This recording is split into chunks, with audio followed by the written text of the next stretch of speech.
You awake, Eric? Yeah. Yes. What's that weird breathing thing you were just doing? I'm just sitting here listening to you guys. All right. All right, Eric. Hey, thank you. Glad someone's listening. Yeah, he doesn't have to listen on the phone, though. He can listen on his... Anything you want to say? Radio. Just that I think next week you should bring Ralph's show back. Okay. Yeah, I saw Ralph up here. He was moping around saying... He really loved doing that show, didn't you, Eric? He loved doing it, and Ralph loved doing it. And next time I would have more to say. You know, just the questions I had, the only questions I had in mind for Constantine were questions that were off topic, you know, that they weren't talking about. So I didn't bother asking him. What were you thinking of asking Constantine? Well, I mean, like, if he keeps in contact with any of the idols from... How big is your cock? Would you suck Artie's dick? Any of the idols? Are your balls proportionate to your penis? Keep in contact with any of the idols? Do you know Diana DeGarmo? Do you have her number? Can you give it to me? I'd be like, how desperate are you to stay, you know, in the public eye? Right. All right. Hey, thanks, Eric. I'll talk to you later, and we'll see. I guess we'll find out tonight if our efforts were rewarded, all right? And Gary, I left you a message. A couple people want to get a hold of you, so please get back to me. All right, a little cryptic there, but...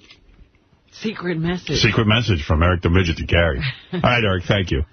That's Eric checking in. Got through a couple hundred times to Sanjaya voting lines. I keep forgetting that Eric tried to put a hit on a guy. That's always fun. Yeah.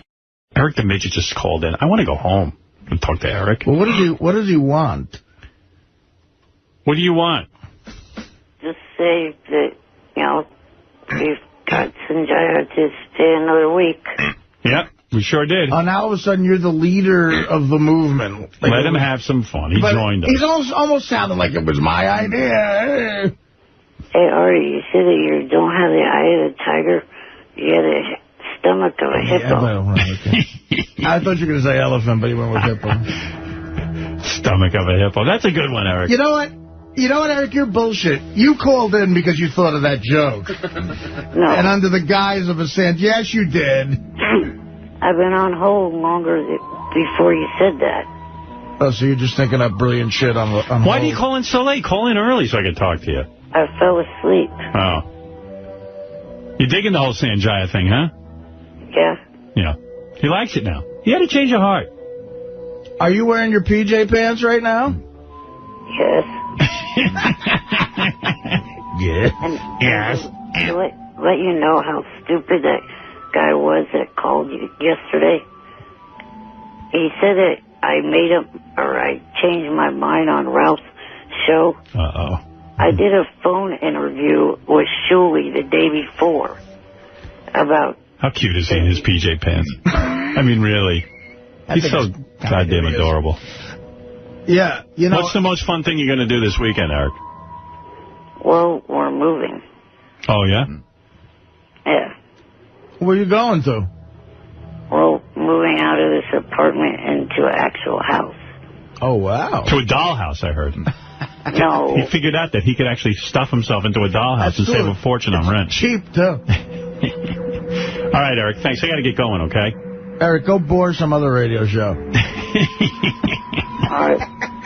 Talk to you Monday. Get out of here. Put on your regular jeans, man. Get out of them fucking PJ pants. Yeah. That's got to look gay, man.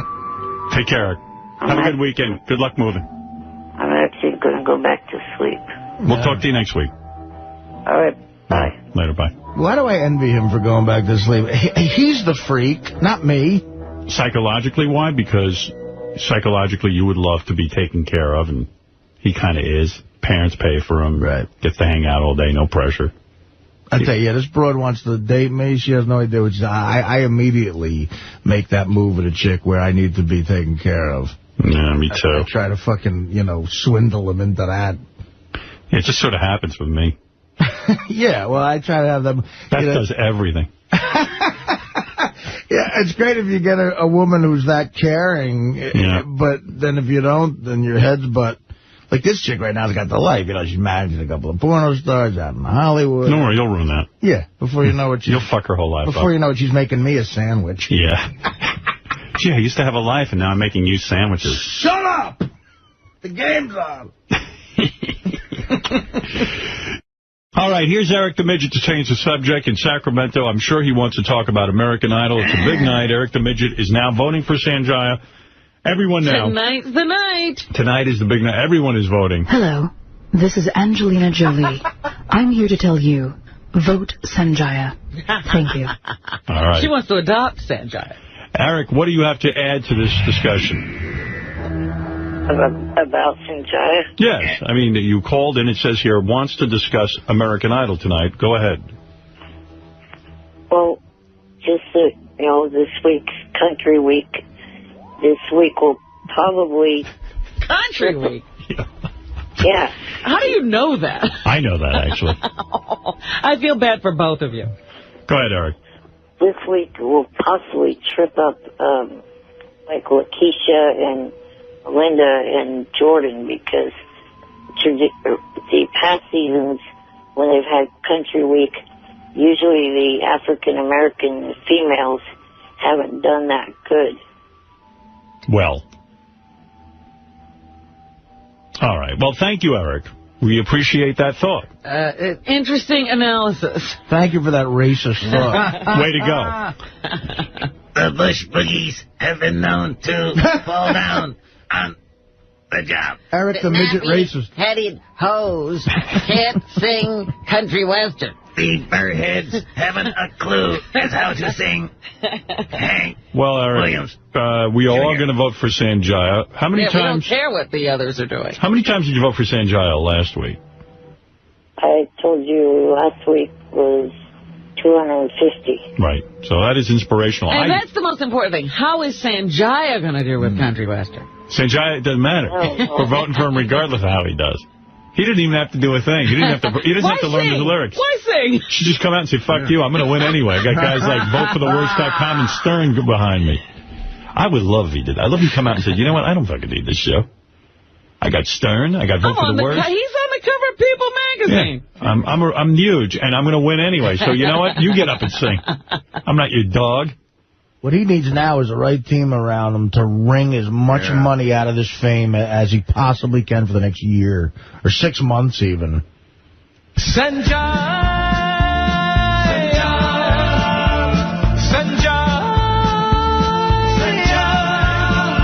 they call that kid Sanjaya. Right, As Eric? a matter of fact, he ought to just record Tiny Bubbles and then make a whole career out of that. All right, Eric. Be my theme song. Tonight is country night. This could be a big night for Sanjaya. We remind you to vote for him. Thank you. So is Ralph going to have a show? Not that I've heard, maybe, but... Ralph's busy. Ralph's upset. He wants to have a weekly show about American Idol, and I don't think Tim is going ahead with it. Why? I thought it was a big hit. Really? That's what I heard. But Tim... Why wouldn't you? I mean, American Idol's the biggest thing there Now's is. the time. Well, Tim's an idiot, because I want to have Ralph have that show, too.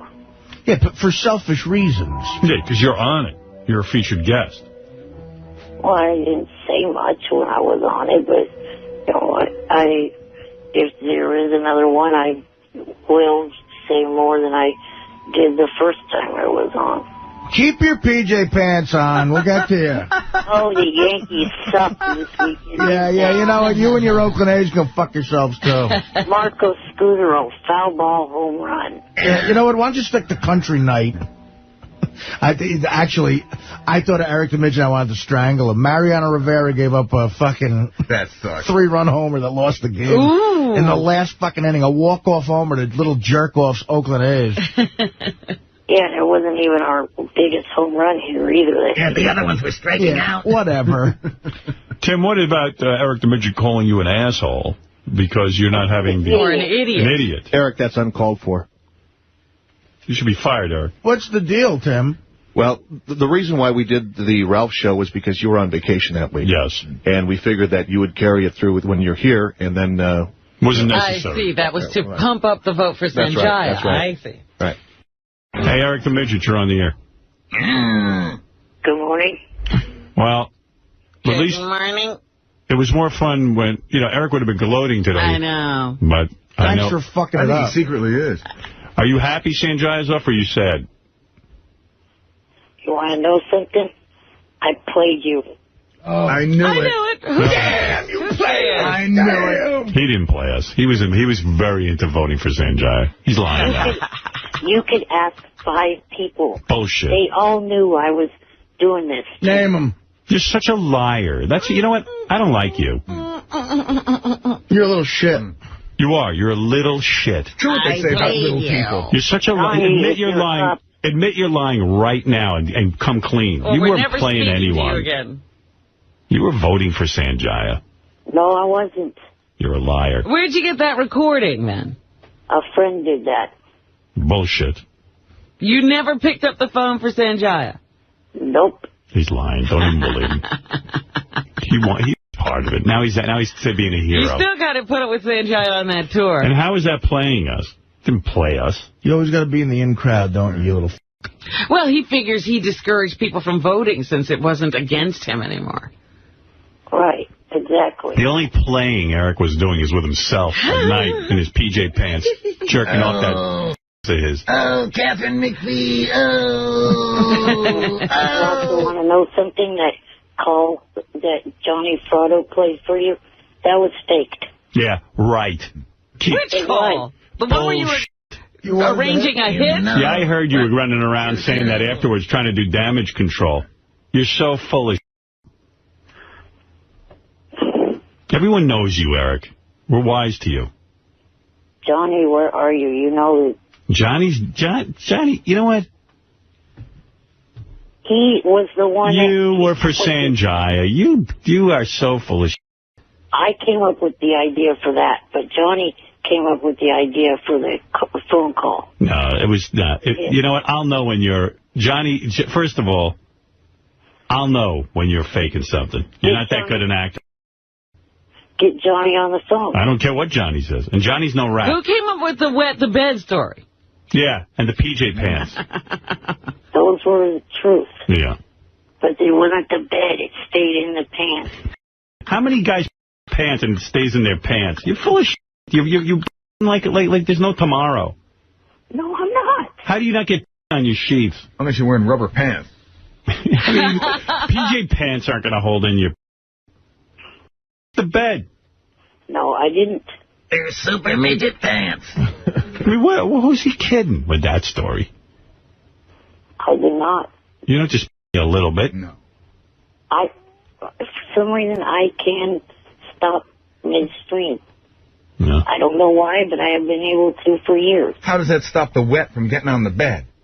Right. If you only go a little bit, only go enough to get it in. To wake yourself up?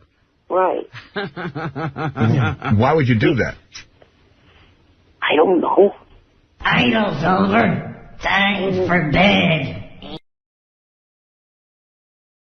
I'm in Dreamland now, and I can whenever I want.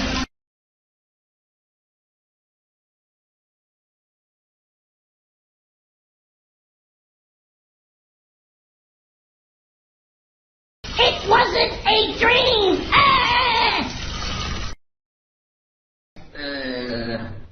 There you are, bed. All over your PJ pants. And then now you're going to do some Mimi story that you really weren't behind the Sanjaya movement. I wasn't. I don't believe it. A big deal. So you came on the air and said you were for it. So how are you playing me? So you're a liar. No, an actor. You're a liar. An actor. You're not an actor. You were lying. What have you done more in life, Eric? Act or lie? Lie. Yeah, it's not even close. He's lying now, too. Bet he's not even crippled. He's 5'6". I'm not lying. All right. Whatever. Who cares? I'm done with you. Still took you about 3 weeks to get Sanjay off the air, even if that was what you were up to. Yeah. Oh, well. Oh, well. He's full of Don't listen to him. Randy, go ahead in Canada. God, you're burning me up. You know what? I hope that short little midget shrinks a couple more inches. Wow. You know, I'll throw him in the dryer. Them's fighting words. Yeah, well, last week I came home, my girlfriend gives me an ultimatum. Either stop voting for Sanjara or she's going to leave. I told her to leave. Yeah, whatever. I told her to leave. I lost my girlfriend. Now, I lost it. Whatever. What are you saying, Eric, back there? Good for him, loser. Yeah. You're calling him a loser? Eric, did you vote or not? Did you vote? Nope. No. You're so full of shit. Eric's back to being Eric again. I know, I love it. Yeah. I think this guy... I missed him. I have a couple kids, and if she takes me to court and have child support payments shit over this, I am going to be super, super straight off. Actually, more mad than what I am now. I understand, believe me. Tom, you're on the air in Boston. Yes, Tom. Tom, are you there? Wake up. Eric all over everybody. Oh, he's in his glory. He's in his glory. Sanjaya lost. I'm full of myself. What is it, Danny? You're on the air in Boca Raton. Hey, Howard. Hey. This is Danny. I called before. I told you Eric was playing you guys. He wasn't doing anything. Great. Yes, no. Please. He's telling us now he didn't vote. How is he playing the show by saying he was voting for Sanjaya? He doesn't play the show. Who cares what he does? You need to listen to this guy. He's correct. Because a rat never changes his ways. That's why I knew he wasn't voting for Sanjaya. Oh, you're a rat. He is a rat. Rich, you're on the air. The TV guide for next week, which was printed up weeks ago, has a picture of Paula and Simon, and the caption says, "Whatever happened to Sanjaya?" Oh, I know this was a fix. I know it. I read the... Get over yourself, Stern. It's not a... Yeah, I'm telling you, read the end of the disclaimers after American Idol at the end of the show. It says the producers reserve the right to change the ending based on whatever they want. It was absolutely elimination of votes. If they decide that the votes were somehow electronically helped, they can eliminate. The not here. How does a guy go from being not even in the bottom three because he sucked every week to all of a sudden being the loser and Simon Cowell's already smiling at the beginning of the show? I mean, come on. Come on. The fix was in. You know it and I know it. I'll tell you something else about that show. Here's the thing. This week's country music has a big fan base. No. Obviously, fan base Sanjaya was worse. I love arguing with You're so I love arguing with him. Arguments. I love him. Fan base. Fan base. You don't know a thing.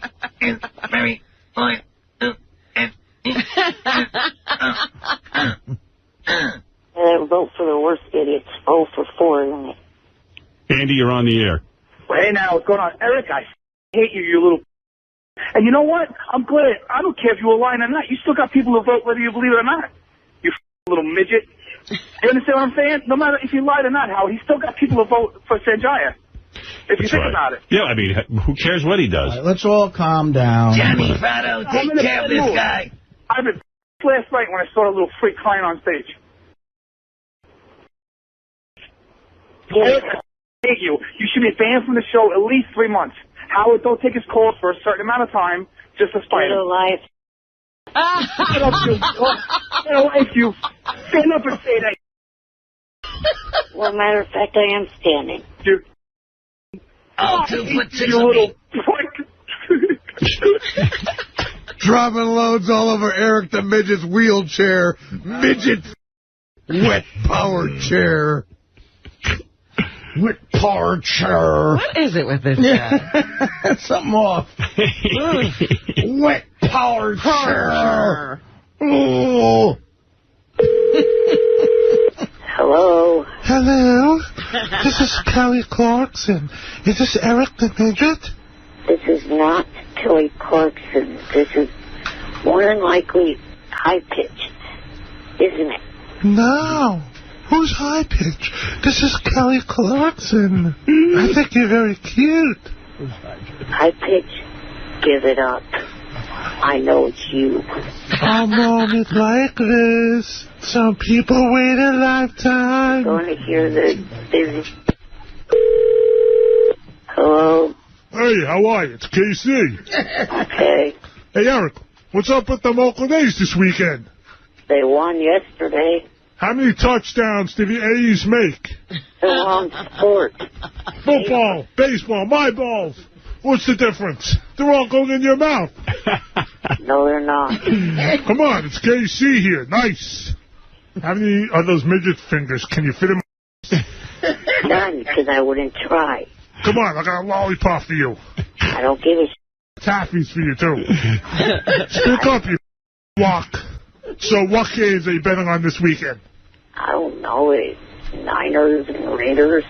I like to raid you with my 9-incher. Nice. Hey, listen, you've been a good sport. Let me put Gary on the phone. Okay?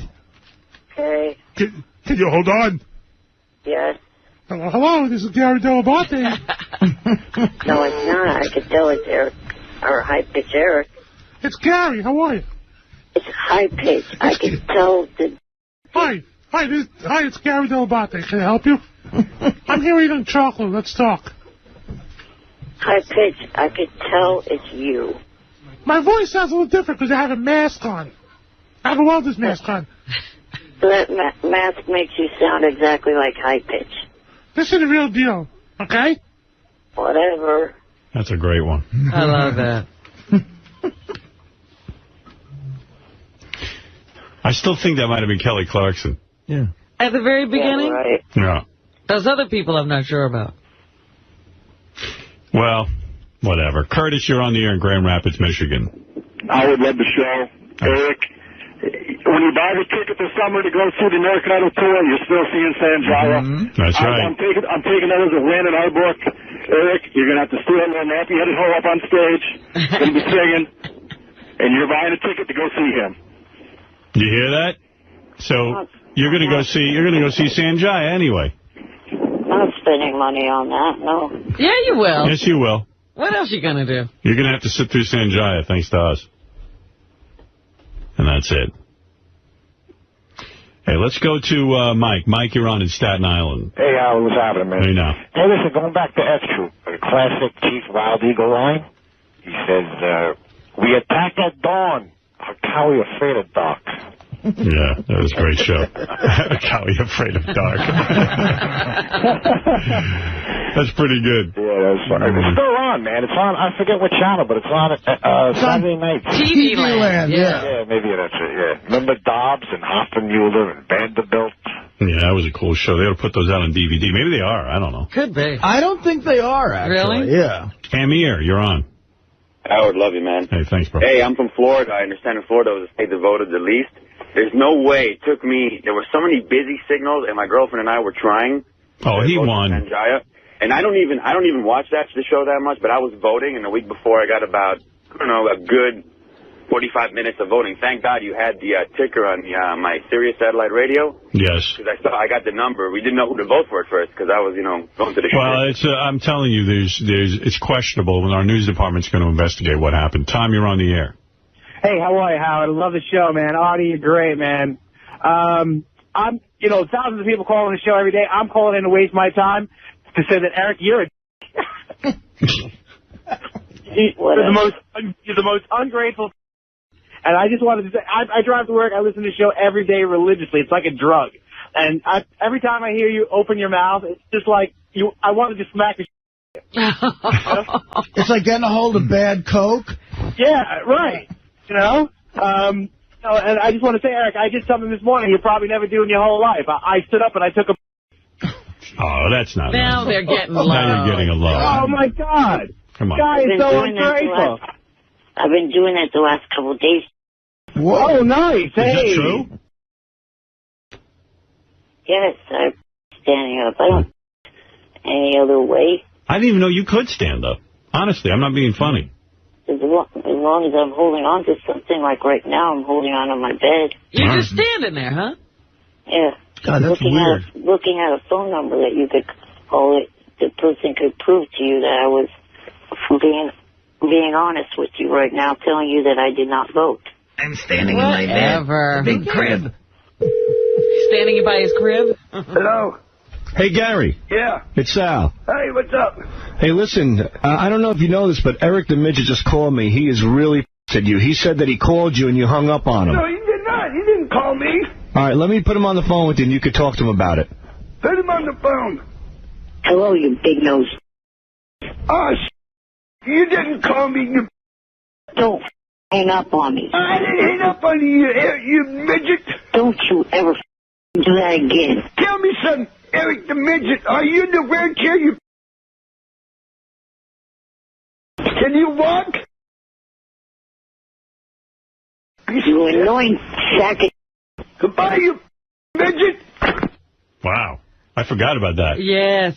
F Troop is on DVD. Is it? Yeah. It's a cool show. All 65 episodes from the There's 65 pilot to the finale. Yeah. I just bought the movie Charlie to watch with my daughter. Did you? Yeah, we're going to do movie night. Is that the one with Cliff Roberts? Yeah. Where he is a retard, and then they give him super intelligence. And then he goes back down. Yeah. It's a cool movie. Wow, there were 65 F Troops. I guess what happened was I was watching... Time, two. We were watching Spider-Man, and Cliff Robertson plays Spider-Man's dad. Yeah. So I said, that dude was in the best movie ever, won an Academy Award for Charlie. And I started telling her about it, so we're going to do a movie day. Take your dang, man. Like, imagine if you could take and make him a genius. But it could only last how long? I don't think we're ever doing another Howard Stern Film Festival, but that was my idea. I was going to remake Charlie with... Oh, geez, that's ambitious. Well, not the whole movie, but it would have been like, like it opens up being, he's retarded. You talk about good. It's just saying that. Right. Awesome. And then all of a sudden I would have... Awesome. Then I would have dubbed in like, James Earl Jones' voice. Hello, I'm... Party. And all of a sudden he's a genius and he gets chicks. And he's getting laid. And then all of a sudden he starts to revert. I love when he goes back to being dumb again. He realizes that he doesn't have any Jet shirts left because he threw them out when he was a genius. I think so. Oh, yeah. Why is there no more chance of a film festival? What happened? I mean, maybe there will be, but not this. Like, we usually do it in April. Yeah, it wouldn't be this year. The 1 year we The 1 year was going to become like a... annual thing? Wow, that was only a year ago. I was going to bring it to Atlantic City and have all the fans, converge on Atlantic City with our film festival, but I don't know. We couldn't get it together. Did that year not fly the by? Aren't I done with my contract yet? I mean, it's really, you got, what, How many more years? 3.5 years. Exactly. 3.5? That's enough. Pretty much. Not enough. Are you ready to be done in 3.5 years? I'd have to be 3.5 years from now. Really? I'd have to be right at the moment. Oh, really? How would I know what I'm going to want 3 years from now? I know 20 years ago I wanted to quit. I do know that, 5 years, it's not 5 years anymore. 3.5 is a much different, especially nowadays. Everything goes so quick. Yeah. Blink of an eye, man. 3.5 years will go. Yeah. Better start making your plans now. They could make me Bill Gates. I still wouldn't go.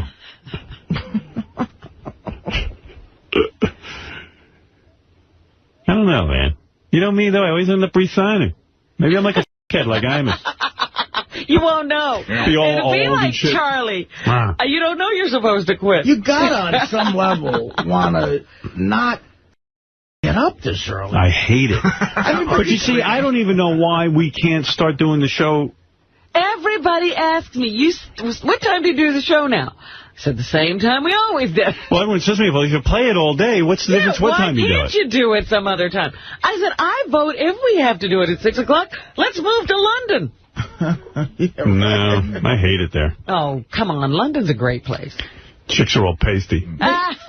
Well, you're seriously not going to start to enjoy yourself and all you've worked for until you get rid of this schedule. Oh, he's such an enjoyer. You've heard him in here. I'm having a party. I got a big weekend planned. Hey, look, man, but you still...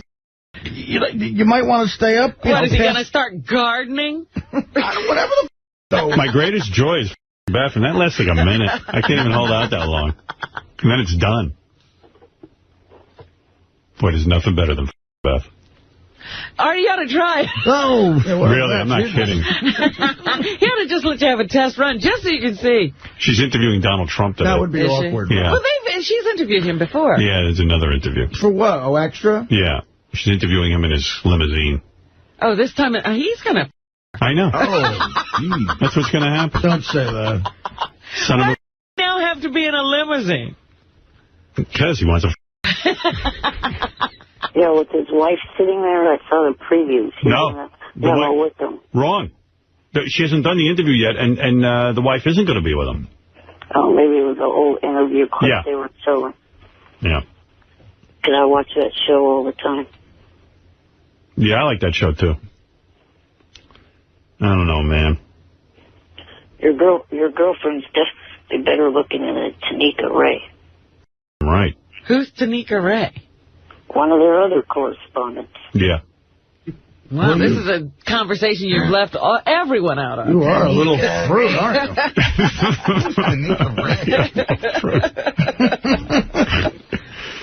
I mean, what man knows all of the correspondence of names? Extra, yeah. Well, Eric, you know what? Oh, I don't like I don't women believe of color. You. Anyway, so I believe you did vote for Sanjaya, and I believe you were with us. And that's that. No, whatever. I wasn't. You can scream. They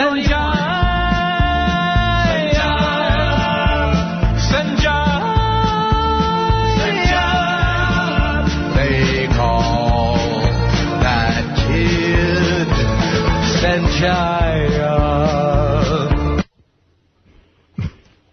All right. I got to go, Eric. See, the reason why I wasn't with you is because I didn't want to destroy that show. Unlike you, but I don't know why. So then why did you say you were for it? To get the other people that don't like me to stop voting, make in the number of your votes. I see. No, maybe it worked. We'll see. I don't know why you want evil genius. You're a genius. I don't know why you want to destroy that show. I hate it. Nah, because it was fun. I do hate the show. I was on board because I hate the show. It was great bugging Simon and freaking him out. Let me remind you something. If that show never existed, I would have never called your show. Oh, gee. Oh, that would have been a loss. Then I would have been urinating in solitude. Because Kelly Clarkson being on that show was the only reason why I started calling your show. Let me remind you of something, Eric. You're a no-life-having boob. Do you mean once American Idol goes, you go from this show? I don't know. All right, Eric. Have a great day. Yeah. I'm supposed to be on air later with you guys for something. Will called me yesterday. You can scratch that out. That's canceled. We were playing you. Are we really supposed to have you on later? Yeah. Yeah, Howard, we'll talk about it during the break. Okay. All right, I'll talk to you later. Bye. Bye. It's Eric the Midget. Now with a full schedule. Full day. Let's see. I busted their balls about Idol. I'll go my bed and then wake up and do another segment. Big day for him. Big day in the office. 8:10, stand up. I like it better when Eric's against us. Yes. Sean, I like him better now. Now it's good. Now I can talk to him. Yeah. Sean, you're on the air. Hey, what's up, guys? Hey. Hey, listen, the reason Eric didn't bet, he had some Huggies on. That's right. Essentially, if you wanted to blow you could blow anybody you want, your husband wouldn't care. Well, no, I wouldn't say that. Not really. I mean, there's a list. Well, no, it's kind of, no, but it's like Eric the Midget. The little guy needs to get off, and if I have to do it, I will do it, but he won't let me. He's uptight, and, he's my husband's cool with that. He's crazy, that kid. I should put him on, actually. Yeah, Gary, get him on. I wasn't going to put him on, but I don't get how he doesn't get a blowjob from Tabitha. And he's like, she's gross, she's a darn. I'm like, no, yeah, he said I have more plastic parts than Barbie. And, all right, granted, that may be kind of true. But come on, that's not very nice. He doesn't know me. I'm a nice person. At least a hand job. It's more than he'd ever get in his whole life. Yeah, and I'll be cool about it. Remember Steve? Absolutely. And his mom? Yeah. And I would take a hand job from you anytime, any day. Can I give you a hand job? No, not now. Oh, see? You turned me down. Well, I'm engaged now. I'm just saying that if I was Eric the Midget, I would totally get a hand job in 2 seconds. I mean, I bet you're real good at that. Yeah, and I twist it and everything, and I use nice little lotion and to it. Yeah, I bet. Get in there. Bet it's good. What, you wouldn't do that? I will put devil dog cream all over you. See, I don't like mixing food with that. I like Right, he likes to keep his and his food separate. Thank you, Robin. Hey, Eric, explain to me again why you wouldn't get a hand job from Tabitha. Because she's been with too many guys. But my hands you can wash them. I mean, they don't have disease. And she's I'm not hot. diseased. Like, She's sitting here. Why I've been did you care tested. how many guys she'd been? You want to make sure you get a good hand job. She's an expert. Yeah. But she'd come over to you, you'd spread your legs, and she'd beat and start jerking you off, and you don't want that? That's crazy. No. Wow. Okay, some little virgin is not going to know what to do. Has a girl's hand ever been on your... Only a nurse did when I was in the hospital. I can dress up like a nurse. The hottest Wait a nurse second, ever you've seen. never had a hand on your... What was the nurse touching your for? Probably put a catheter in. To help with the urinal when I was in the hospital bed. Did you come from that? No. Oh, baby. Have you ever, have you come, though? Yeah. You did? But only because he was manipulating himself. Oh. Well, just pretend, use know my what's hand weird? and pretend it's you. You know the nurse has probably touched more guys than Tabitha. And you weren't uptight about that. I'll wear gloves. You're nuts. There's something a little gay in all of this. No. Do you understand it, Robin? I don't know what he's holding out for. Catherine McPhee isn't coming over. I'm not holding out for her. I can't believe Tabitha's begging Eric. Yeah. And you know what? I'll even learn how to sing Kelly Clarkson songs and everything. You want to have some phone sex with him at least? I don't think he'll do it. Try him. Would you do it? She's correct. I like that about him. He's ornery, but he's honest. Why don't you take your pants down and let her get you off? And you can rub yourself while she talks to you. She loves talking dirty. You do, right? You're really good at it. Talking dirty. Yeah. I think. You're a professional. Well, if Nick can be 2-minute Nick, 2-minute Manning, I think I'm okay. Are they down? PJ pants. Huh? Pull your pants off. Aw. No. Who do you think you're offending if Eric, you let Tabitha talk to you? Is anyone there with you? Not in the room, no. All right, so pull your pants down. Let's do an experiment. No, I'm not doing that. Are you gay? Tell me, no. Am I wasting my time here with a gay man? No. Well, pull your pants down and let's get going. No. Can we go to lunch? I won't touch you, I promise. I'll spoon feed you if you want me to. No, I don't need anyone to do that. Eric, have you ever had a prospect with a girl? Like, have you ever sort of met a chick that you wanted to be with or pursued or... Oh, he's been with tons of chicks he wants to be with. He's still trying to get close to Diana DeGarmo. Well, you know, a girl who hasn't been on American Idol. Oh, is he upset about Sanjaya? You know what you ought to do, Tabitha? Lay down on the couch, close your eyes, forget we're in the room. Do whatever you have to do to yourself. Touch yourself. Do we have a mechanical device? Artie. What? Like, vibrate for me. Touch yourself. Have some and have fun with Eric. See if you can get in the mood. Sibian. Go ahead. Oh, how funny. Oh, okay. I'm going to try it. This is silly. Okay. I mean, if anyone can get Can I this leave kid my off, shoes on because I have to leave them on. Okay. Do whatever you have to do to get in the mood. That's That's what kind of I'm hot. saying. I mean, don't... Okay. I feel like...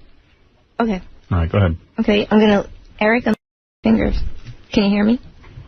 Yeah. Okay. Well, why don't... No. Come on, you're making this hard on me. Okay, wait, I'm touching it. All right, go ahead. I'm Close your eyes. I'm twirling the bean, Eric. Eric. No, Oh, you know, you buzz killed No, me. just talk to him. Okay. Tell him what you do to him. What I would do to Eric? Yeah. That's it. Well, I'd have to take down his little pajama pants first. You hear that, Eric? I'm going to take your pajama pants down. Mm-hmm. And I'm going to take out that Hello? nice hello. I think he hung up. Are we talking to ourselves? He hung up. That little freak. What is with Eric? He's afraid of me. All right, you can stop touching yourself. It's over. He says I'll see All you right. next week. Is he hostile towards you for some reason, Tabitha? He seems like he doesn't like you. That's because He's very mean to her. You know why? Because in the cartoon, I face, and it's not my fault. I did. When I saw that, people say to me, and I hear this all the time, "Oh, my God, that's disgusting. I can't believe that they would do that to you." I said, "What? It's an honor." You're not kidding. Eric the Midget, you're on the air. Hi, good morning. Hey, Artie. Gee, that team really They're as much of losers as you are. You hear that silence, Eric? That means you're never going to be a comedian. That's a comedian's worst enemy, is that silence you just heard. Another thing Eric's not going to be. Yeah, it's deafening, isn't it? I'm not going to be center for the Knicks either. You got a better shot at that than comedy. Eric the comedian, how about that? The A's are tied for first. Yeah. All right. When's the last time the A's won the World Series? There was an earthquake. Eric's way tied into you being a loser. You should see the voicemails he's leaving me. Some of them are painful. Like, you can't even get through them. But really? Yeah, I'm going to play them for you later in the show. They're funny as hell if you hang in there with them. Hey, well, Eric does have, I got to admit, as much as I like to call him a fruit about American Idol, he does know a lot about sports. Why is that, Eric? My theory is you don't have a life. I do have a life. What else do you do besides watch these things? Well, Order now hits. you stumped him. I wet my bed. This year I've, gone to Vegas and L.A. Oh.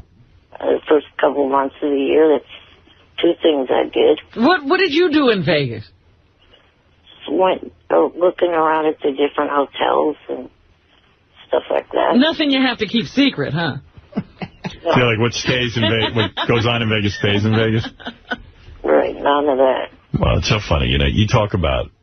I love Eric the Midget. I love this kid. But the fact of the matter is, he kind of leads you to believe he has no life because, I offered him stars to screw and stuff. So he leaves me a voicemail message. And just the length of the voicemail message kind of tells you he's got nothing going on. And in this voicemail message, he explains to me why he won't bang any of the stars. And basically he's telling me because I'm getting the wrong stars for him. Like he has a lot of options in this area. Oh, I see. Listen to this. You're offering him the wrong one. And he just goes, on and on and on. Listen to it. Hey, Will, this message is for Howard. Listen, Big Nose. The reason why I'm not going for Tabitha or anyone else that you've put in front of me from the adult entertainment business is because of the fact that you are not finding the right ones. If you would maybe put Brandy Triple D from BrandyTripleD.com or ClubBrandy.com or Busty Bree from BustyBree.com, maybe then you would get some kind of reaction. Now, you see, I'm not going to play the whole message now, but the fact of that, first of all, that chick he's talking about, one of her is bigger than Eric. I was going to say, I'm listening to this Triple D and the other woman. I'm like, he wants his head between... Not only that, bigger than he is. Leads me to believe that Eric must be downloading and really watching tons of not coming clean about that. How much do you buy in a month? None buying. You just go free? You go on the websites and you never subscribe? Well, yeah, I do have a subscription to a few. Which ones? Well, the ones there that I mentioned. So how much is that costing you? Not that much. What are you part of the club for that Triple X chick, Brandy? Yeah. And what do you get? What do you get as a member? Just access to the site, that's it. You mean you're one of the losers she laughs at for being a sucker while she's fucking a guy she's attracted to? Because that's what a club member is at one of those websites. Does she ever send you special messages, like, a mass mailing? Hi, Eric. No, I don't think she does it for any of the people that are members. You don't get a live chat with that membership? No, it's not on the page. No webcam? No, it's not a feature of the site. So you pay a monthly fee, How many months have you been a member? For, I think, since the beginning of the year, I think. How many times a day do you watch our website? I go to it whenever I get the chance. And how often is that? Maybe a couple times a week. So when you want to whack you whack it to XXX Brandy. It's Triple D, not Triple D. All right, Triple D Brandy. Right. What do you like about her so much that is so great? Well, unlike Tabitha, she's 100% natural. And she still somewhat has the girl next door look. That's the kind of look that I like. And then what do? You whack it on the website in front of your computer? No, I don't do it there. Why would you be a member? You look at it and then you go somewhere else and whack it. There you go. Yeah, well, why wouldn't you whack it in front of the computer while you're looking at her? It's called a mess. So you don't want to get a mess near your computer? Can't you get a bunch of tissues so that you come into the tissues? Get a bib? No, seriously, I'm being honest. I mean, why not enjoy whacking off to her website while you're watching her?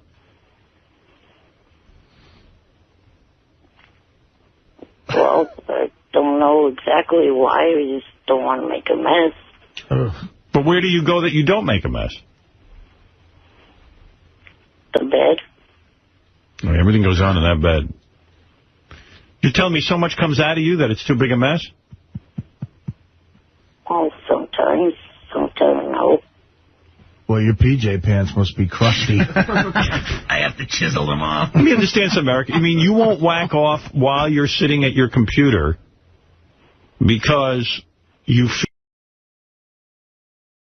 Because I have a book out, I have an EP out, I'm talking to Howard Stern about it, and I'm really excited. I've heard a lot of things that Howard has said about me, and I'm grateful. So I'm excited to meet him and be able to talk to him, and I think it's going to be awesome. I'm going to have a lot of fun. So what do you think Howard's going to want to talk about today? He's given you a lot of props in the past. Yeah, it's great. I'm incredibly grateful. So I don't know. I'm a little nervous because he is Howard Stern. He is unpredictable, but it's going to be fun. Sanjaya, if you remember Sanjaya, he was on American Idol. At the time, we got behind him to vote for Sanjaya. Yeah, I think it was 2 seasons ago. 2 seasons ago. Has it been 2 seasons already? It's 2 seasons since Sanjaya. I always judge the passage of time. Oh, there's Sanjaya. How you doing, Sanjaya? Good to see you. Sanjaya was a contestant on American Idol. Welcome to the show. Thank you very much. We worked hard to get you to be the American Idol, and we almost got you in. You did plenty. You did more than your share. Oh, he didn't win? No. He didn't win. No. I thought he won. I think the fix was in at a certain point. Were you was you second? No. You were about 4th. 7th. You were 7th. Yeah. Oh, wow. Got you almost all the way through. That's right. How old are you now? How many finalists I'm are 19. there? You're 19? There's 10 that go on tour. Well, but what is the entire number of finalists for the TV series? Isn't it 25? Yeah, 24. 24, okay. You know, here's the thing. When you were on American Idol, everyone was goofing on you that you couldn't sing. And the idea was, hey, let's put Sanjay through. But you passed the audition. Yeah. And I forget, what did you sing at your audition? Signed, Sealed, Delivered. Signed, Sealed, Delivered. They liked you. Mm-hmm. So it means you had an ability to sing. Well, yeah. And then somewhere along the line, everyone turned on you, right? Yeah. The judges turned on you. They turned you into a bit of a joke. A little bit, yeah. A little bit. You seemed like, you took it, but you had to be in great pain over this when Simon and all of them were, like, almost laughing in your face. Basically, Simon was saying you didn't belong there. Yeah. Well, I mean, it's... To a certain extent, it was a little painful because I'm an artist. I'm trying to go out there and do my craft and then get, like, beat down for it. But on the other side, it's like these people are there. Simon, in particular, is there to be rough on you, to be just like you're here to be outrageous. It's but you have a good attitude about it. I don't know that I would have. I would have punched him. A lot of times, especially with the young guys or girls, you think, is it really okay to be beating up on somebody who's 17, 18, 16, being that hard on them in their formative years? Well, isn't it true on American Idol, and you say this in your new book, that they give you a counselor after you're voted off American Idol, almost like when a guy gets out of war and they need when you get voted off of American Idol, it's a great deflation to your ego. In other words, here you've been in this America's most popular show. They're afraid some kids might hurt themselves, right? Yeah, well, there's people that have hurt themselves just not getting through the first audition. That's true. They take it that hard. Yeah. Did you go through a period of time like, oh my God, what am I going to do now? No, because at that point I was on tour, I'd gotten to the top 7, so I was like, something totally was going content. to happen I was in your life anyway. Jennifer Hudson was number 7, so obviously that didn't affect her. What happened when you went on tour? You choose a couple of songs, you go out there, you sing a few songs every night, and they pay you well or no? Well, they pay you for each show, and we do... when you say you get paid for each show, what kind of money do you get for each show? Well, I have kind of a warped sense of because my first job was American Idol. Like my first paying job was like the tour. Where did you work before that? How did you make money before that? I was in school. Yeah, as a kid. You were high school, right? I was a sophomore in high school. So. Go ahead. Yeah, so you never had a job. So what kind of money did they pay you? It was pretty. I was able to right afterwards go to New Zealand and move to LA and get my sister a Prius, and so I was really comfortable. And then I realized after a while that you have to get more money in order to maintain it. So, did you spend all of your American Idol money? Do you think you were a little unwise that way? Most definitely. Because you shouldn't go out and buy your sister a car. You should probably just bank some of the money in case there are lean times, right? Well, yeah, I banked some of it, but I was definitely literally my first paycheck before that was working for family, $2,000, and I was like, wow. Right. And then so I go on the tour and I'm making legitimate money, and Do you have no one in your life who would sit you down and say, hey, son, listen, don't spend all this money. Be smart about it. It's not going to last forever. So you're saying a parent would have done that because you said son. Right.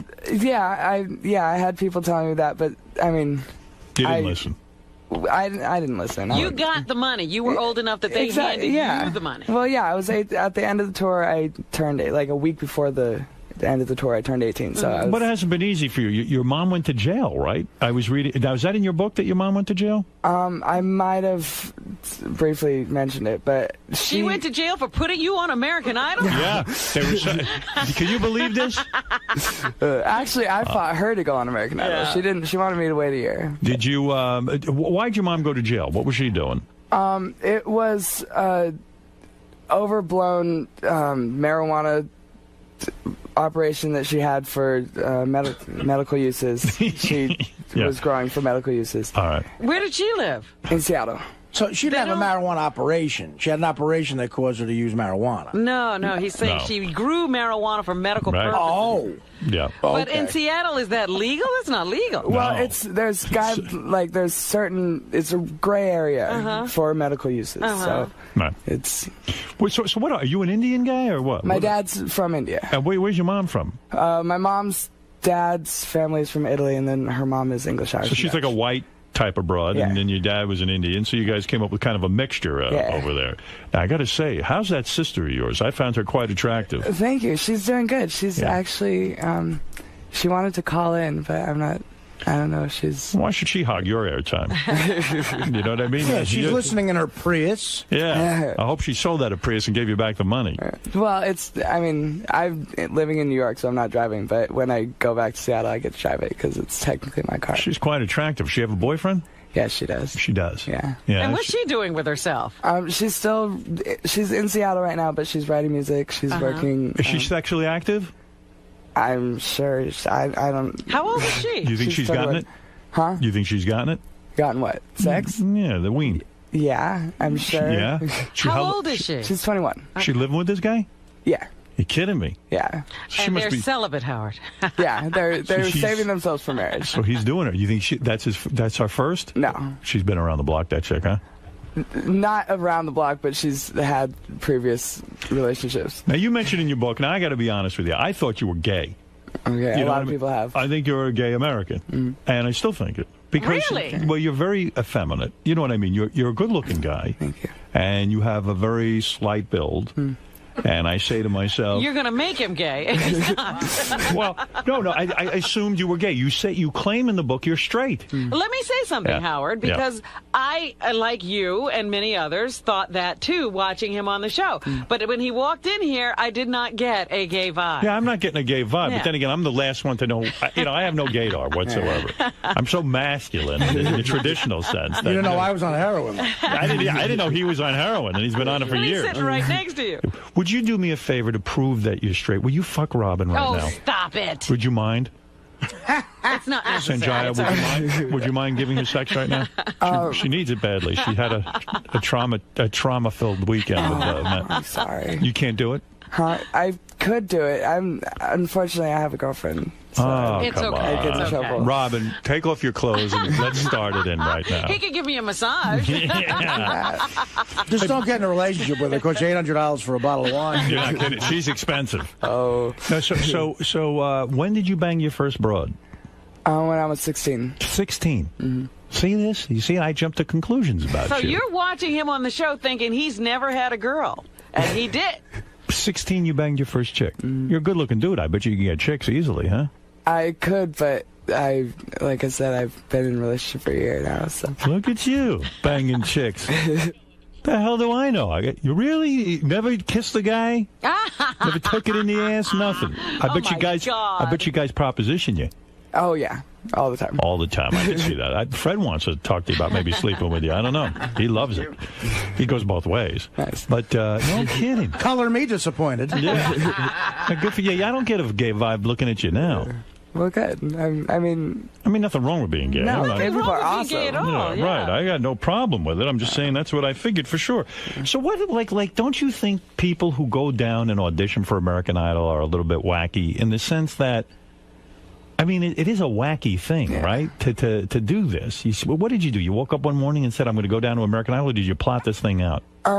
I had friends that were plotting it out, and like we didn't know it was coming to Seattle, so I had a group of friends that was going to drive down to California, and they're like, oh, Sanjay, come with us, we'll go and audition. I'm like, I don't want to do that. Like, and your sister was in on this, too. Well, she didn't... Around, did they not think they could actually sing? They were just like, hey, we'll make the show, we'll be goofy or something?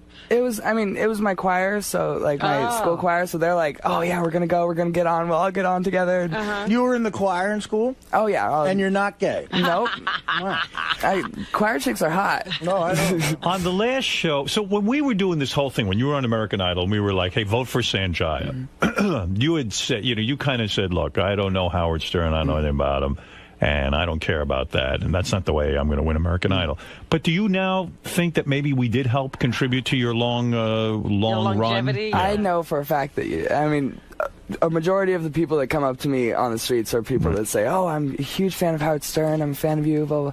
And so I voted for you many times. We were behind you, and I never have voted in American Idol. I used to vote every week. That's right. I never voted for you. Now, you were treated disrespectfully, and then let me get your feelings on this. You, on the last show, you did a duet with Steve Perry of Aerosmith, who is a great, great guy. Yeah. That's Joe Perry, sorry. Yeah, I was going to say. Yeah. Steve Perry is not a great guy. He's from Journey. I'm talking about Joe Perry. But you originally requested to do your duet with Ozzy Osbourne, and he refused to do it with you. Is that true? Well, it was kind of like they were trying to set up a duet with Ozzy Osbourne. I don't know the logistics of it all. But he said, no, I don't want to be with Sanjay. But wait a minute, I don't understand what happened. So you decide who you want, or do you know that there's a list of people who are going to be on the show? I didn't know that I was going to sing with Joe Perry until the rehearsal. And I went out on stage, and like first I saw him rehearsing with other people, and then I went out on stage and realized he's with you. Oh wow. And so deal, and then but after the show, I did like the press tour or whatever. I did Jay Leno, and Ozzy Osbourne was on it with me. So I mean... It was no big deal. Yeah. So when you go on American Idol and all this fame hits... And everybody in the country practically knows your name. Yeah, I mean, was it a good experience or was it a bad experience because you started to become, hey, vote for the worst, vote for Sanjaya, this and that? Does it become like a goof and you feel like, hey, everyone's goofing on me? No, I mean, it's definitely mixed feelings while it's happening, but overall, it's obviously a good thing. I've been working in myself to be a musician my entire life. I hadn't actually worked as a musician, but I've been like... You making money now still? Yeah. I mean, what are you doing? Give me what's going on. You got a book out. Yeah. Sanjaya, by the way, has a brand new book, Dancing to the Music in My Head, Memoirs of the People's Idols in stores today. And you have a record album out. I have an EP. EP? What the hell is now, that? What does that mean? 5 songs. 5 songs. Yeah. And where do I get that?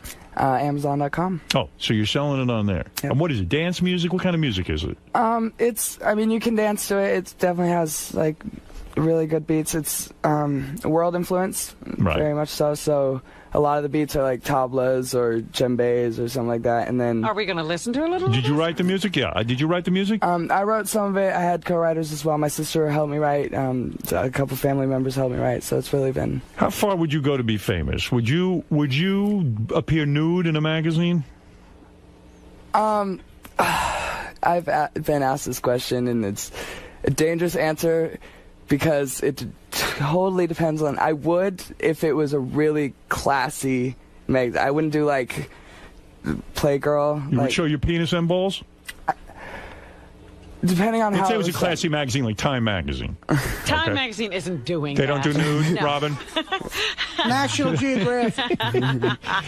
No, I'm saying, let's say it was an artistic endeavor. Yeah. You would show your penis and balls in a magazine? In the future, done right, yes. I'm not very modest. You're open to that. I have a feeling you are very large in the pants if you would do that. Am I correct? You got a big hose? Be honest. I haven't really seen anything else to compare it to. So. Bullshit. You've seen guys in high school and stuff. I did PE 1 year, and I didn't have to change in front of anyone. You've never seen a guy naked?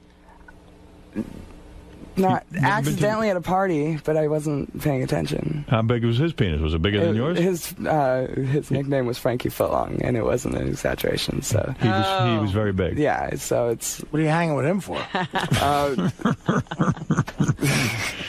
Do you, so in other words, if you're willing to take your clothes off in a magazine, you would have to be large. No man who is small would be in a magazine if he wasn't. Do you understand what I'm saying? Yeah, that makes sense. Right. Have you ever measured your penis or balls?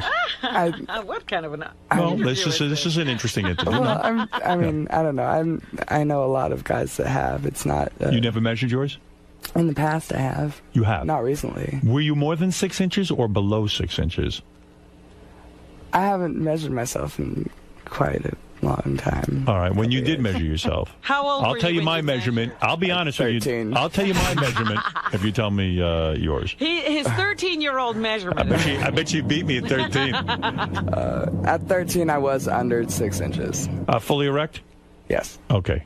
Well, fully erect. Now, I was an adult man. I was 6 inches. Exactly. Right, Robin? Wasn't it? Yeah, something like that. I think you approached 6. I was 45 when I was measured. I was measured. When did your cock stop growing?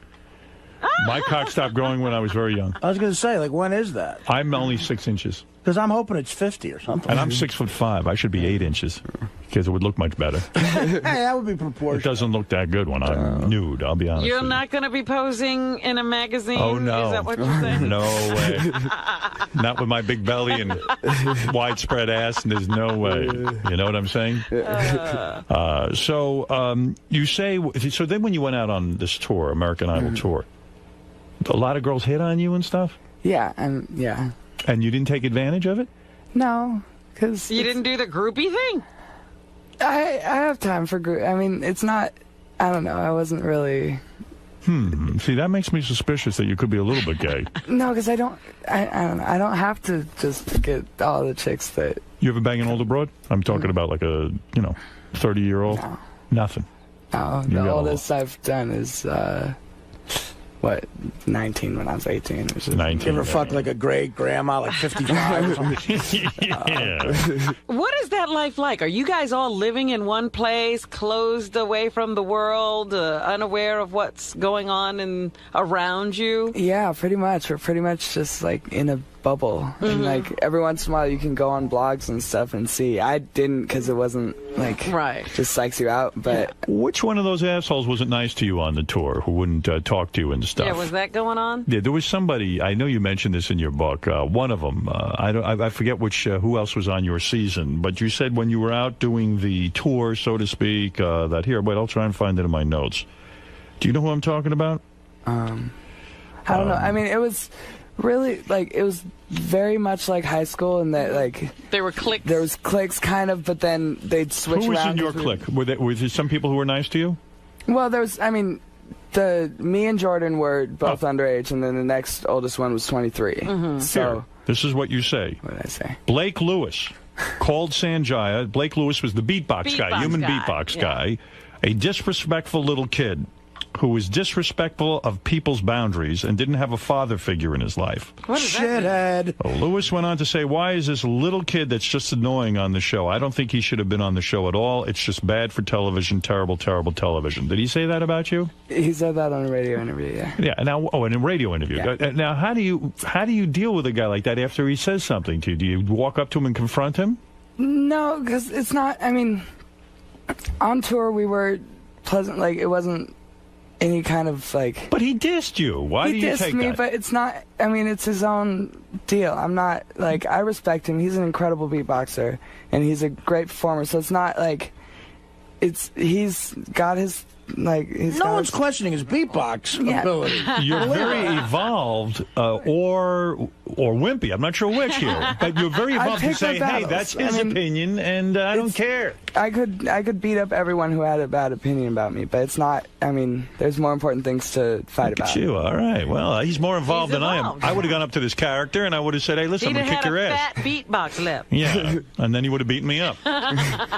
Let's go to Gay Ramon, who wants to say hi to Sanjaya. Sanjaya, I will play some of your music. I have one of your songs here.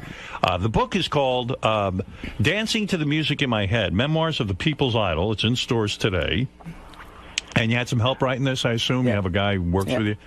Sanjaya's album, Dancing to the Music in My Head, is available at Amazon.com. Gay Ramon, go ahead. Hey, Sanjaya, how old are you right now? I'm 19. 19. Hey, listen, I got a question for you. Have you ever had your sweet pink butthole eaten out? Oh, nope. God. Nice. No, can I be the first? Oh, my God, you'll love it, puppy. Well, Gay Ramon, I know Sanjaya. You must get a lot of this, huh, Sanjaya, from gay guys. You know who's into Sanjaya and even went to his concert? Was High Pitch Mike, who just came out of the closet. Yeah. The guy who said he wasn't gay. He said he wasn't gay, but we all knew differently. Well, Artie did. Sorry, Gay Ramon. He says he's not swinging that way. But he is gay, by the way. He is? How do you know? How do you know? He is. I can tell how I'm gay. My gaydar goes far, far away, and I can tell he's gay. All right. Sanjaya, what about that? Any truth to the fact that perhaps... Have you thought about a guy at all? That maybe you're closeted right now. It's too hard to come out. That maybe in the future you might be coming out. I mean... Is it a family issue thing? Your family No, wouldn't my accept family it? would be fine with it. I'm just not. Penises are weird. Like I'm not. Sounds like the right answer to me. Yeah, no, don't let your. I'm sure your parents have done things they're ashamed of. Don't worry about it. No, I'm not at all. I mean, my family's totally supportive. If I came out, they'd be fine. I'm just not. Like, did you bring your mom with you on tour? I brought my sister. My mom was on the show with me. Okay, your sister came out with you. Is she jealous of you? I don't think so. I mean, Didn't I'm you sure both there's. try out for the show? Yeah, we did. I'm sure there's some kind of like, I don't know. She's older. I think that she didn't get enough like showtime. I think not enough. I wanted her to get more showtime. Yeah. I should have had a movement to vote for her. I like her very, very much. So let's take a couple of more calls. Irish John, you're on the air. Go ahead. You're on with Sanjaya. He was a finalist. He got to number 7 in American Idol 2 seasons ago. Go ahead, Irish John. Oh, that's Well, not you Irish picked- John. Oh, it's Eric the Midget. You picked up the wrong line. All right, well, Eric the Midget, go ahead. Eric Are the you Midget. aware of Eric the Midget? I've not enough to know. He's one of the biggest Idol fans there is. He even does his own Idol radio show, which is probably the worst radio show in the history of radio. A little shithead lives in California. Right. Eric, go ahead. Your question for Sanjaya. Yeah, and Artie, you're the world's biggest shithead. Shut up. You're on with Sanjaya, your dream. Go ahead, Eric. Although, Eric, I got to be honest, you used to trash Sanjaya on your Yeah, show. he hated our movement. Right. You were against the movement. Right, but I didn't have the show back then. I see. The show I started during last season. What does All that right. got to do with anything? Who cares? Well, because Howard just said I trashed Sanjaya on my show, which this show didn't exist. Oh, you trashed him on this show. Oh, this show, yes. Yeah, where people could hear it. Right. I guarantee this week there will not be any technical problems on our JFSC. This is about Sanjaya, not you. Did you have a question for Sanjaya? There is Eric right there, Sanjaya. You can see him up on the screen. Yes. Go ahead. Do you have a question? Not really. Oh, all right. Think about it. Goodbye. This is Sanjaya's time to... Gives a fuck. So, when your mom goes to jail, where is your dad? Well, they were divorced. I was actually living with my aunt. And then you drop out of high school? I got my GED to do American Idol because my choice was either be enrolled into high school and get tutored 3 hours every day, or get my GED and just do this. So I figured do the music thing. That's not so easy when your mom goes to jail like that. And you're Well, living on your own almost, huh? I didn't know that it happened until after it was over because, like I said, I was living with my aunt. So. All right. Let's go to Jeff the Drunk. Jeff the Drunk wants to say hi to Sanjaya. Yes, Jeff the Drunk for Sanjaya. Hello, Sanjaya. Hi. I voted 5,000 times for you. 5,000. He did, actually. 5,000. Yeah, he was drunk and he did what he had to do. And I listened to my boss. Right. Later. All right, thank you. And we'll take one more call for Sanjaya. Let's go to Rick. Rick, you're on the air. Hey, Sanjaya. I think girls of Indian descent are really beautiful, but I can't stand tons of pubic hair down there. So I just wanted to know, culturally, are girls allowed to shave down there? Indian girls allowed to shave down there? He's only half Indian. I Do Indian girls shave down there? Why wouldn't they be able? What do you mean, a religious thing? Yeah, is that a culturally religious thing? I don't think that they have anything against shaving down there that I see. know of. All right, let's go to... That's the silliest question These are I've the ever heard. craziest questions. All right, let's go to Mark. Mark, go ahead. Hey, now. Hey, now. You've never seen your sister naked, I hope, have you? No. You never have? Like when we were like tiny in the bath, but not That's it? anything. Too bad. I'd like to ask you some questions about that, but since you goodness. don't have any expertise in that area, I'll... My bad.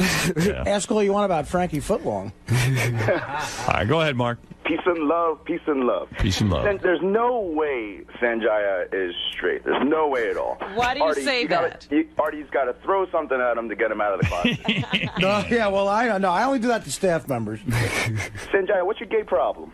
What, Artie, you getting any gaydar going off? I mean, you're the expert on this. I'm the expert? Yeah. No, I listen. You knew High Pitch Mike. Yeah, but I knew High Pitch Mike went to the Madonna concert. I can't believe High Pitch Mike isn't even here today. Where is he? He almost attacked Sanjay. He ran up to take a picture with him. That's true. Yeah. That is very true. And he's a big fan. Where are you, Mike? Get in here. Right. Mike's going to snip the couch when Sanjaya leaves.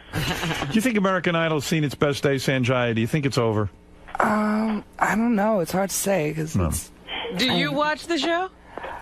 I do now more than I did before. Yeah. Like, I watched it every once in a while. Like, I voted for Kelly Clarkson once because I saw her once and was like, wow, she's actually really incredible. But I was never really, like, every day all in it. And now I pay attention because I think it's important to see it, and it's fun to kind of watch it from a different perspective. But you performed at a... all right. Did you perform at a bar mitzvah? Bat mitzvah, yeah. Bat mitzvah. Now, how much dough can you get doing that? Can you make a lot of money being a bat mitzvah? I mean, it depends on the father, really. Right. Depends on. So what do? You show up, you do a couple of tunes, and you shake the kid's hands? Yeah. And you get a couple of bucks? Yeah. Nice. It was beautiful. It was at a castle. It was, well, a little princess. A very good little Jewish girl. Right. It was a white castle? All right, let me hear what you're up to musically here. What is this song I'm going to listen to? Let's see here. We have, where do we have the clip, guys? Oh, here we go. Sanjaya. This is called, I don't know the name of this song. A Quintessential Lullaby. Is that it? Okay. Here we go. Let me hear a little bit.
Yeah, I'm doing, well, a label. Where's that character Clive Davis? Is he working with you or what? No, I haven't worked with him. Didn't believe in you, huh? Well, he's busy. He's busy with everyone else. Yeah. Yeah, you got a record company or what? I'm doing it independently. Uh-oh. I have an independent label. Yeah, you got to get a record company. Send it off to a record company. What are you doing? I'm Get your shit together. I'm sorry. I'm just busting your balls. Listen, good for you. Thank you. You're doing your best. You're out there. You got the book. Yep. They give you an advance on that? Yeah. All right, excellent. What'd they give you? A comfortable advance. Did you get 6 figures? Huh? Did you get at least $100,000? I think so, yeah. Really? Oh, look at you. That's not bad. That's pretty damn good for a first-time book. Yeah, right? Yeah. That's what I said. Why do you not know for sure? You're like, okay, sure. It came in installments. And, yeah. They added up. Yeah. Yeah. All right, Sanjay. They're keeping me a little bit of distance from me and my money, so I don't do what I did with last time. Yeah, good. So somebody's taking care of it for you. Oh, yeah, be careful. Who's taking care of your money? Bernie Madoff? Just be careful. All right, listen, save your money. Get out there, do your thing, be an artist, but be sensible Any about acting money. aspirations? Absolutely. All right, Yeah? all right. What are you going to be in a movie with Jack Nicholson? What's next for Sanjaya? I'm not sure. I'm just kind of riding the wave. All right, if a guy wants to hire you to do a private personal appearance, it's you and him at his apartment. Private personal appearance. How much does it cost? Is this a proposition? No, not from me. Fred asked me to ask you that question. Fred, do you want me to ask that? Like, what kind of a deal is this? Wants you to appear at his house, bathing suits. He wants to watch you fuck a chick. All right, listen. the chick. Sanjaya's book, Dancing to the Music in My Head, Memoirs of the People's Idol. It's in stores today. He's here to tell us he's heterosexual, for those of you who are thinking he's gay. Right, let's dismiss that. He's got over a 6-inch hard-on since he's 13. Oh, my goodness. And it's probably grown since then. Am I correct? Possibly. Possibly. You think you're at least 8 inches? You think you've grown 2 inches since you're 13? I don't know. Possibly. It's possible. I don't Wow. know. That's pretty good, Robin. And also you're here to tell us you're banging a chick currently? He has a girlfriend. You have a girlfriend of a year. No one's seen her, but... So it was a good decision, and we learned that it was a good decision to go on American Idol. A lot of opportunities. And Sanjaya's book is called Dancing to the Music in My Head, Memoirs of the People's Idol. It's in stores today. And don't forget, you can get his album, Dancing to the Music in My Head, available at Amazon.com. Yep. Oh, it was nice meeting you. Nice to meet you, finally. Yeah, finally. time. Yeah, we always wanted you on this show. And say hi to that sister of yours. I most definitely will. Believe me, tell her I thought she was very attractive. What is she, a twin? No, she's 2.5 years older. She's 2.5 years older. Oh, that's interesting. Robin, make sure... Awesome. What do you like about doing the show? Just being able to be really real, because like certain interviews you have to kind of be censored and be like yourself, but altered version is It's good to be able to say what you want, right? So now, how was it answering some of those questions? Well, they're a little tough at times, right? yeah, but it was expected. So I had my guard up a little bit, but it went really well. So you had a good time today? Oh, yeah, definitely. All right, Benj, how was it to finally meet Sanjaya? It's great. He's a nice guy. He definitely has a charm to him that I think comes across on the air and in person. You've gotten manhandled for this guy, right? Yeah, yes, I have. Screaming his name out. Normally when I'm mentioning Sanjaya, people tackle me and knock me down and everything. Sanjaya, how is that, man? This guy would scream on, CNN for you and all the news channels. It's awesome. I mean, I'm flattered. I am honored to have someone that would do that. I'm flattered and honored also. You make a nice couple. Can I put me right here?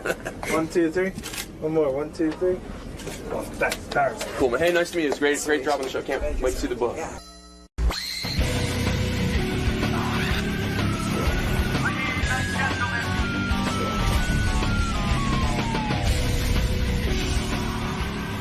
More and more women, though, say that they break up with guys because they check their texting or their emails and shit. Beth told me she would. Yeah, I mean, that's a private thing. But, like, with me, and I could see why it's so tempting to some guys if they're insanely jealous, because even I would know how to, like, if my girlfriend or something left a cell phone there or a BlackBerry, even I would know how to go through their texts. Right. Yeah, how would Sal have ever found out his wife was messing around with a guy, Without that. Right. Yeah. That's easy to do. 143. Yeah, see, you don't have to get a phone call. You just put in 143 and everything is said. Yeah. That's the greatness of text. I mean, Sal did a shitty thing, like observed his wife's email, but then again, he found out she was fucking around. Yeah, well, if you contact the cell phone company, you can get a printout, an itemized printout of every single text. Really? Yeah. Sounds like someone did that. But not the dialogue, but every time it was sent and every time it came back.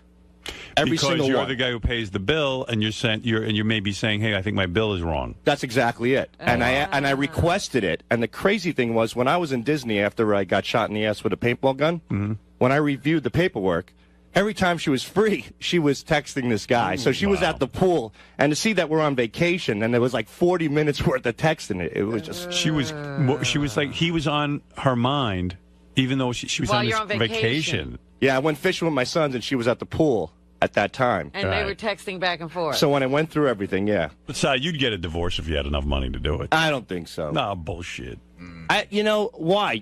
Everything that I've worked on, Howard, and I got this far, what am I going to do? Say that I'm going to leave her now? It just doesn't make any sense. Oh, leave her and what? And have a woman who's into you? Why have a woman who's into me? I mean, what's the point to go on with? Because you'd have a nice home life. And think of all the money you'd save at the booths. Seriously, like you're at the booths because there's a hole in your life. Right. Yeah, but think of the money you'd waste on broads. I'm at the booths because they have porn there you can't get anyplace else, and it gets me off. Is that true? Yeah. Well, I haven't gone. You can't get the porn anywhere else but at a booth? I mean, a booth that's a very bizarre thing in this day and age when you can get porn right over the internet. It's live. You can't carry the internet. I can't carry my laptop on the train and jack one out. So, I go across the street to Penn Station and I toss one off, and it's like a sleeping pill. I pass out on the train. Wow.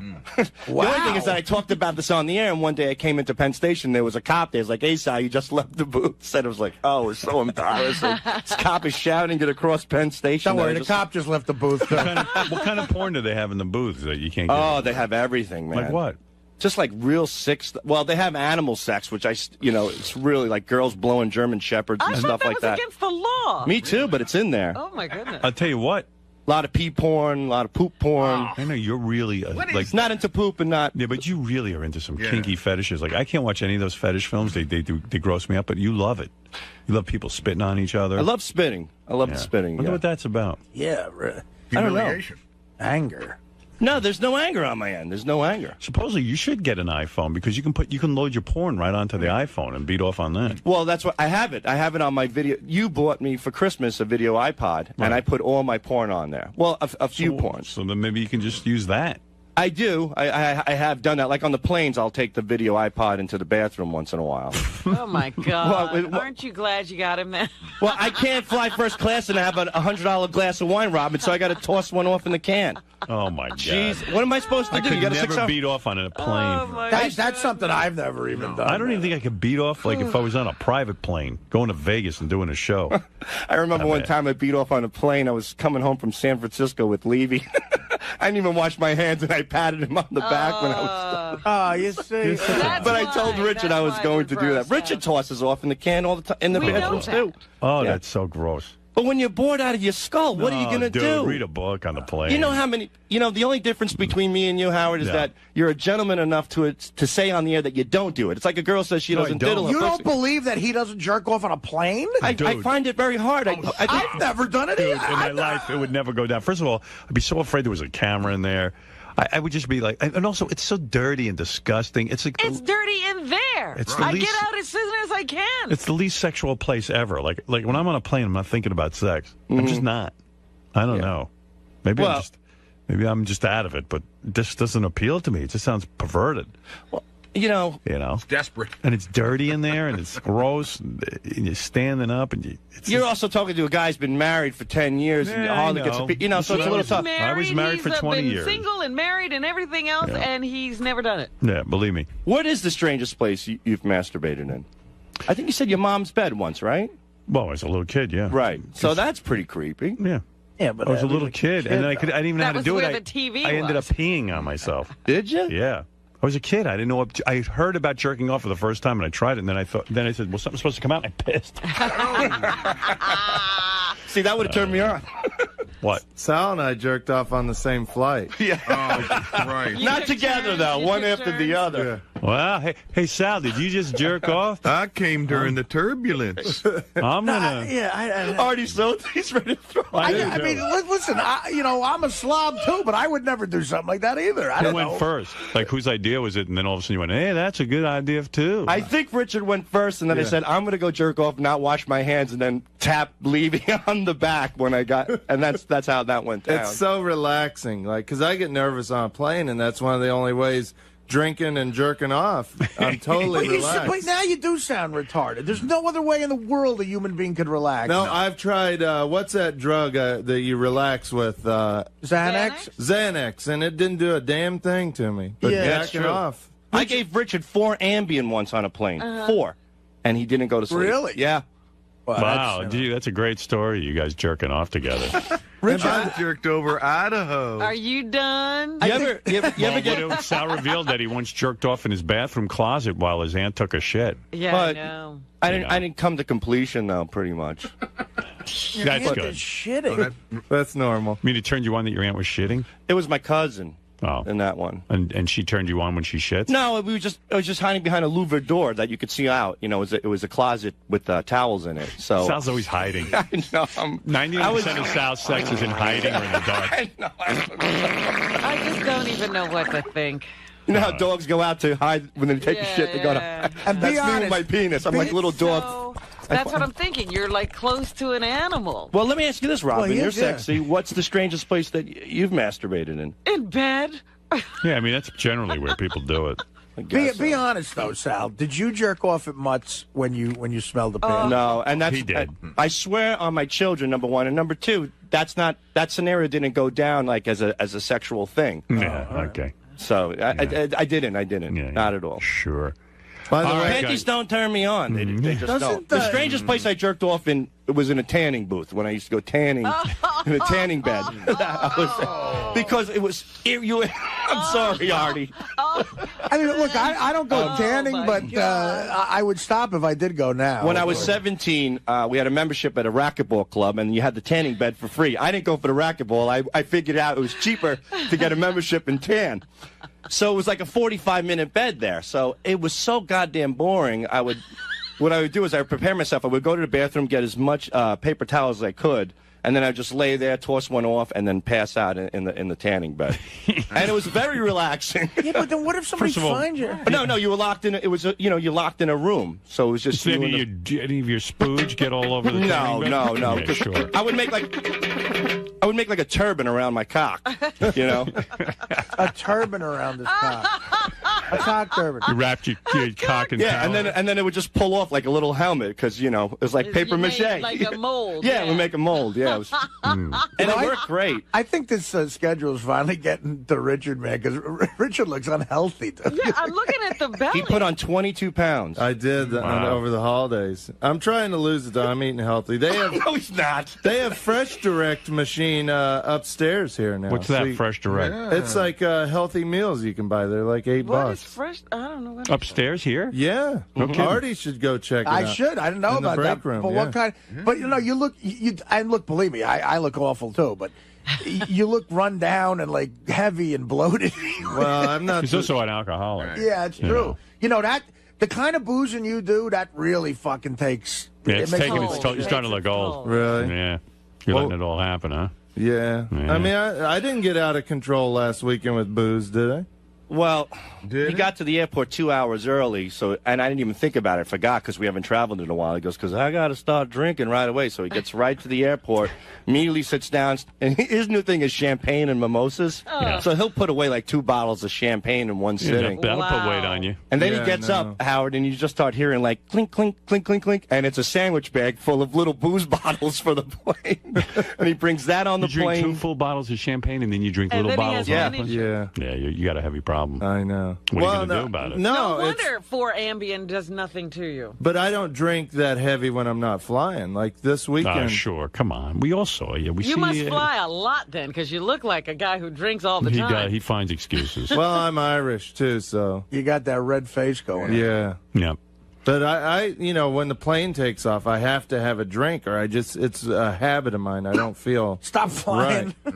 Yeah, maybe it's time to give up the road. Well, that's why I took that train trip, so. Yeah. Which you drank on as Yeah, well. and he packed booze. Sal, you would tan for 45 minutes? Isn't that dangerous? It was and weren't you afraid to fall asleep at a tanning bed? Like, I would just be paranoid that it might not. They have time, but they could not. That could malfunction. It could malfunction. One time I bought one of those cheesy piece of shit lamps you plug in at home, you know? It's like set it in for... Is that important to you?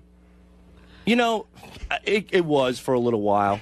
You know, once... Because you look so much better. Yeah, I don't know. Yeah. I bought one of those lamps at home, and I did develop a few blisters on my face, and I never did it again. Right. It was like one of those heating lamps you see at McDonald's over the French fries. Yeah. That was on my face. Oof. And then I stopped doing... And that's when I got a little worried. And Sal is so vain. Like, when we went to Florida, he has to bring a huge suitcase just for 2 days to pack his hairspray, his raccoon makeup. And his hairspray leaked all over his clothes the other day. It exploded. It exploded on the plane, and it leaked out, like all over his suitcase. Was he all upset? Yeah, he was pissed. Yeah, but okay. Hairspray? You hardly have any hair. What are you spraying it? I'm spraying whatever's left so it doesn't move around. Oh, my God. But I'll tell you one thing. I think you're that handsome? No, I don't, but I like to look good. You look good. I mean, there's nothing wrong with being clean and manicured. But hairspray? Well, if I didn't have hairspray, my hair would just go straight down. I'd look like a monk, like that fucking guy from Dumb and Dumber. I like my hair to look decent. I mean, the hairspray keeps it up like that? Yeah, a little bit. Wow. Is there really anything wrong with? I mean, but it's a hairspray. Today's day and age, and it's a special hairspray from Bumble and Bumble. Like, he won't use just any hairspray. All right, so I carry, but you know what? I carry shirts and pants like a normal human being to a club. Yeah, Richard doesn't even have to pack. Yeah. Nothing. One pair of pants, one shirt for a whole weekend. That's disgusting. That's if you're a man. That's all you need. Don't you feel if you're a caveman. Don't you feel like changing once in a while and cleaning up? No. No, I like the ease of just taking a duffel bag when you go on a trip. But you see, from years on the road, I've developed. I know how to get pants and shit into a duffel bag. I can fold it right. I mean, so say you do a show, and then you go back to the hotel room. You get undressed, and then what do? You sleep in your underwear. You get up, you shit, and then you wear the same underwear. Same underwear. Same underwear. He wears the same blazer he wears on stage the next morning at breakfast. And then he wears it the same night. Like, I saw Richard, we did a show Friday night, and Saturday afternoon I'm having lunch with him, and I go, Richard, is that the same outfit as yesterday? He's like, yeah, what's the problem? Oblivious. And he doesn't bring a toothbrush either when he travels for the weekend, right? I'll never forget it. They have them at hotels. No, you don't use a toothbrush the whole weekend, do you? It doesn't, no. Be honest. Yeah, I usually skip that on the weekends. Howard, we're in the hotel in I mean, that's Does his unreal. breath just stink? It doesn't smell, though. I think it's all the alcohol kills the germs. The vodka, yeah. When you wake up, isn't your mouth all pasty and you just want to clean it and clean your teeth? Yeah, but then I have a coffee or a Coke and it's fine. And then it's stinking Coke and stinking coffee mixing together. We're doing a show in Illinois. It's so gross. We're doing a show in Illinois one weekend. And we have to leave, and I'm brushing my teeth, and Richard goes, "What the hell are you brushing your teeth for? We're on vacation." Yeah, why take care of yourself? Vacation from teeth brushing. It's a burden. You had more than 18 cavities, man. That's how did. fucked up you are. 18 cavities. I got them filled, though. Yeah. There's going to be more Have on the you way. been back to the dentist since then? Once, yeah. What did he say? You need to take better care of your teeth. Yeah, they scolded me for not flossing. Flossing? You're not brushing. You're not. I mean, don't you? When food gets caught between your teeth, don't you want to just clean it out? Like I carry toothpicks. I mean, I just don't notice that stuff like most people. I guess. Wow. How do you not notice it? How do you not notice you feel clammy and disgusting? I don't know. Well, it's I even took Sal to my old house in Florida, my warehouse. Shit. When you live in a warehouse for 8 years and you shower once about every 2 or 3 weeks, when you shower once every 3 days, that's like living the high life. Where would you shower? He'd hose himself off. Don't you remember? Oh, that's right. But back then, didn't you think about, like, now you got a girlfriend, and God knows I don't know how. But she's a saint. She is. But back then, first of all, she's going to wise up to it. You got to start washing yourself. Back then, would you ever try to get abroad? I mean, like, were you shower for 3 weeks? You know what? After about 5 years of not getting laid, I gave up, and I was like, fuck it. I'm just going to be a man. I'm not going to shower. I was kind of doing it in protest of women because I was so angry about it. I used to love like walking up next to a hot chick at a bar and stinking and stuff. It's kind of my way of saying, you know what, I don't need Your kind of way of admitting you're gay. Yeah. Well, no, I was an angry guy because I didn't get laid. You didn't get laid for 10 years, right? Yeah. You're not an angry guy. But you weren't getting laid because you smelled. It was self-perpetuating. Well, and you didn't brush your teeth and you looked disgusting. After a while, that's the reason, yeah. After a while, I think that was the reason from the very beginning. When's the last time you showered now? Sunday, I think. Sunday. If you have to go, no. After that question, you're fucked. Wait a minute. You're a pig. It's fucking Thursday, man. Is it? Dude. Nobody answers, to when's the last time you showered? When did you shower? My shower curtain was in the wash. So shower curtains in the wash? Yeah. Just buy a new one. How much The is shower curtain gets the shower. Shower curtain's like $3. You No, can go to I like fucking Walmart. I got a nice one with like a painting on it and stuff, and I washed it. And I didn't want to get water all over the bathroom. There's a painting on your shower curtain. And it takes 3 days to get your shower curtain washed? Yeah. Well, I do drop off laundry. So.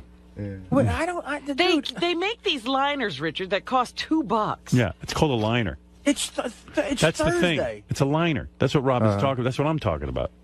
In other words, you have the regular beautiful shower curtain, and then behind it is a plastic liner. Oh, the plastic liner is like $3, $5. I'll have to pick one of those up. Yeah, and it lasts for months, and then you throw it out when it starts to get when you take shit it in, on you it. get another one. Months. It lasts for years. Right. Most families. Or maybe take a bath if you have to get rid of your shower curtain. Yeah. Wash your balls and your asshole. I always, I get busy with something. I'll be working here or at home. I'll be playing guitar, and I just don't think about showering. Richard, It's the last thing on my mind. 4 days. It's 4 days. Like, how many shits have you taken since then? Oh, probably 8. About 2 a day. I mean, come on, 2 a day. Again, this has gone from like goofing around with Richard to where I want to call human resources. You taking 8 shits and you didn't want to wash your asshole out with water and soap? No. You like it. You like it smells. He does. He does. There is something manly about. Do you like to put your finger down there and smell it? I do. In between my balls and my thigh. Jesus. I'm sorry for anybody that's eating breakfast out there, but there's nothing better than taking your 2 fingers, rubbing it between your nuts and your thigh, and you get that man smell, You get a coyote smell, is what you get. A man smell. What is that smell? Oh, that's man. Like, what did you I just smell coyote. Dude, you're almost 40. What did you just say? It's like a musk. It's like natural. That's like a cheesy smell. Can we interview his girlfriend? Because there's no way she's fucking you. She like must that. have had a stroke and has no sense of smell. Well, I shower when we're together. When you're making love. Yeah. How do you get the crust off? I mean, my God, you've been building it up for days. I can't make love to you. I can't get the crust off. I don't have a Richard, shower do you know, curtain. Richard, do you know how little you've experienced with life? If that is like something you say, there's nothing better than. There's nothing better than doing what you just said. Right, 2 fingers Well, yeah. between I can the think of balls. about 100 things. I'm a simple person. I enjoy simple things. There's thousands of things within a block of the studio that are better than that. Well, I enjoy that Yeah, too. why but is he in New York City when that's all he needs? So your girlfriend doesn't shower either, I guess. No, she does. But the shower curtain's not there. So yeah, she's- she got water all over the floor. She just put a towel down. Does she live with you? Uh-huh. So She has for 2 or 3 years. So you yeah. don't fuck? God. You don't Yeah, fuck that'd but be- Sunday through So Thursday? she's smelling you for 4 days, stinking. I thought she only saw you occasionally. She's living with your Oh, yeah. unwashed ass? Uh-huh. Well, yeah. She doesn't cool. say She don't mind. shower? She likes the smell. Once in a while, she'll say, you got to get in the shower. She'll smell my breath. She'll tell me when I need to brush my teeth. Like a dog, you take it down for a cleaning. After you get a whiff of shit in the house, like time to get the dog cleaned. That's Richard, what it's like with him and his girlfriend. You guys sleep in the same bed? Uh-huh. So, I mean, wouldn't you like to just, like, if it's like, I don't know, do you plan, you're young people, you plan every fuck that you every time you fuck? He fucks her all dirty like that. Yeah, I mean, on a Tuesday night, you never roll over and go, hey, I'm a little horny, and you try, I mean, If I do, then I jump in the shower first. Oh, that's Sure, good. Yeah, sure. right. Let's scrub down. First of all, you don't. Second of all, who wants to go through that? Just be clean all the time. Hey, guess what? too You'll be hard. prepared all the time. Come on, honey, Yeah. blow my smelly balls. It's hard to teach an old dog new tricks. Yeah, I but bet you if you she's- don't smell I anything, bet you she's it means blown I him want after. sex. I bet you she's blown him after 4 days of not Right. brushing Oh, his teeth sure. and cleaning Yeah. his balls and ass. Right. I bet you she has. He subjected her to everything. That's the truth, right? I don't know. Yeah, Yeah. I don't know when I shower and when I Stick don't. your finger in my smelly ass. Nothing better than that. And then No. she's a drinker too, right? Not like me, no. You want to smell something good? To me, my favorite things are drinking and smelling my taint and taint. balls. You've talked about doing that, Howard. Yeah, but I mean, I've done that like coming out of the gym and stuff to check that I'm really And then rank. he goes and takes a Then I shower. then I bathe down, dude. I'd shower at least once a day, if not twice. You should, I mean, or jump Yeah. in the Hudson or something. Yeah, that's cleaner. It's cleaner than me, yeah. I don't know. That's really gross, man. That is El Stivo. I wake up in the morning, the first thing I got to do, even before anything happens, you brush your teeth and get all that shit out of your mouth. It's grimy after a night of sleep, and I don't know how you go days. It's weekend. I don't have to worry just take about some coffee. And how Weekends, I like to relax and not brush my teeth. We're on vacation. Why are you brushing your teeth? And how Sal, often- what are you doing? It's Martin Luther King's birthday. I'm not brushing my teeth. Hey, and Every how day's a often? holiday. How often is he doing that shit here and then touching everything? Oh, I don't go No. near him. Well, even if he hasn't done that shit, he's done it at some point and not washed, and he's touching everything. I say No. hi to Richard like from a distance. Like I'll look into Richard and Sal's room and I Wait. just go, "Hey guys," and then I just walk right Yeah, I by. stand at the door. I don't go through the You threshold. used to come in our studio every morning. And Not that, anymore. Once you that started telling changed. me, yeah.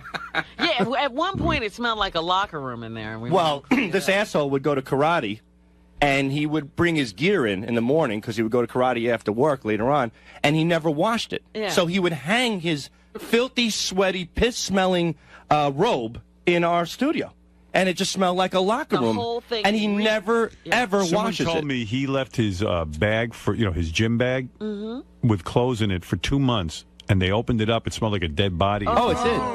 Oh. But he's still wearing those clothes. Like that dead body smell doesn't affect Richard. He'll just go in there, put that dead body shit on him. Did anyone complain And- at your karate school, or Nobody has yet, no. or you still go? Yeah, No. yeah. You have to wash your gi. I do every once in a while. Richard, you're gross. Really, it's not. You should move And out he of doesn't New care, York Artie. City. There is no way of embarrassing him into You're not being embarrassing better. him. If you notice, he loves it. smiles when he like a admits to all retard. He loves it. He likes it. It's a manly thing to me. But did you ever hear us fucking with Wendy the retard when we go, do you ever smell your own shit? Yes. You're the exact same interview. Except he's not retarded?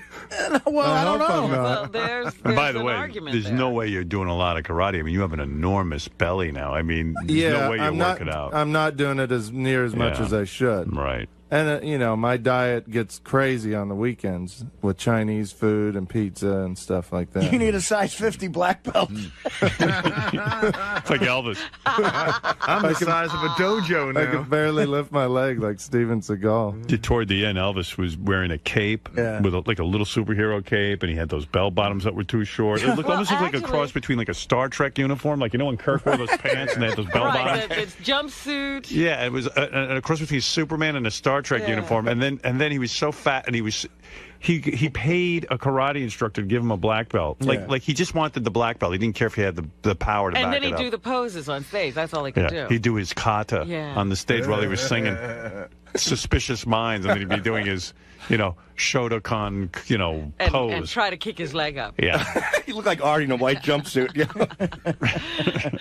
It was like Chris Farley doing karate. Sal, didn't you try karate and they humiliated you or something? A long time ago. All right. Okay. All right, boys. All right, fascinating glimpse into the world of Richard and Sal. Isn't it a little embarrassing to It is, for Howard to be calling you, filthy and smelly, and then your buddy over here is piling on? I know. I mean, you work here for enough time, and you try not to let things faze you. But I thought you were brushing regularly and washing more often. I am. We talked about this a while back. What you did with Howard, and it seemed to have had an effect on you a little bit. A little bit, but old habits are hard to break, and I'm 34 now. I'm getting old, and I have habits, bad habits, and that part of that's not brushing and showering and stuff. And I get busy. Me and Sal are busy guys. We got prank calls to make. We got songs to do, balls to sniff, and sometimes showering's just not part of my schedule. Just think, if Richard was showering while we were at a department store recently, we would have never recorded the new bit, Nicholas Gers. Yeah. So, you got to know what your priorities are. Or if I was showering while we did the retarded flu call, that call would have never happened. Right. Or if he was showering when he did Brown Mounds, it would have never have happened. If I was showering right now, you wouldn't be getting this interview. Right. So what should I do? Do this interview or go shower? You're right. You should shower. Not shower, I guess. Tim, do I stink, really? Smell me. Just got handed a note out in the hallway, for those of you who are following anything that happens in the hallway. Yes. Ronnie, the limo driver / security guard, just got woken up in his chair by Sal banging cymbals near his ear. So he does sleep out there. Yeah, they caught him. What's his thing? He's supposed to be the guard. We'll have video in a second. It's really funny. I always love that. I love to see that. Well, good. Wake his ass up. He should be guarding me. He's not happy. What did he do? He's not He happy. slammed the door, and now he just left the compound. How could he be upset? He wasn't doing his job. Like that he's upset. So who's protecting anything right now? And you mean he left? If he left the compound. Yeah, why would he leave the compound? He's supposed to be guarding me. He might have gone to change his diaper. Probably shit his pants. Yeah. It's the second time this month. Oh, here we go. Fred needs audio. I've got it.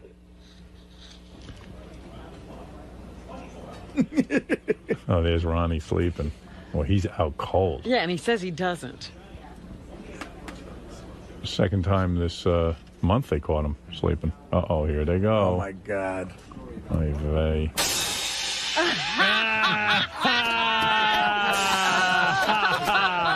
hit it.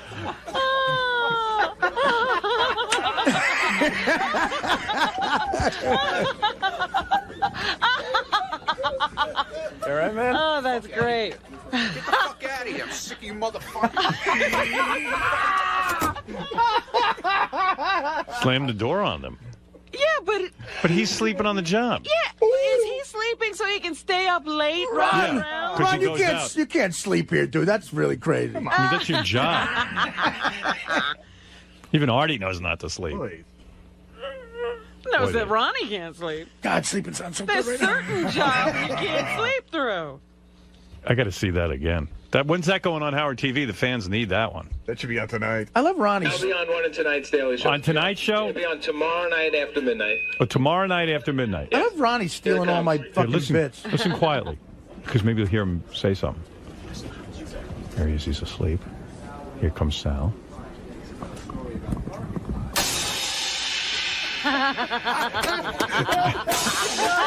Ronnie slams the cymbal. He's trying to get him. He tries to punch him, but he hits the cymbal. Fuck out of here. That's the... Sick of you motherfuckers. All right? Fuck out of here. Get the fuck out of here. I'm sick of you motherfuckers. And he slams the door like that's wrong to wake him up. Yeah, I think Ronnie goes out at night now. You know, he's That's single what I'm Ronnie. thinking, yeah. You know. Fooling around. Good for him, man. But still, you got to get your work done. It's ridiculous, Howard. I'll talk to him. Talk to him for me, Artie. I'm putting you in charge of that. Describe how he's going down the wrong path. What do you want?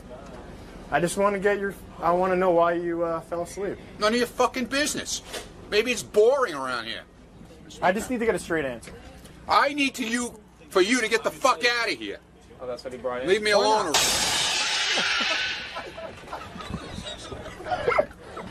I saw some stuff out there. Look at all the burgers again.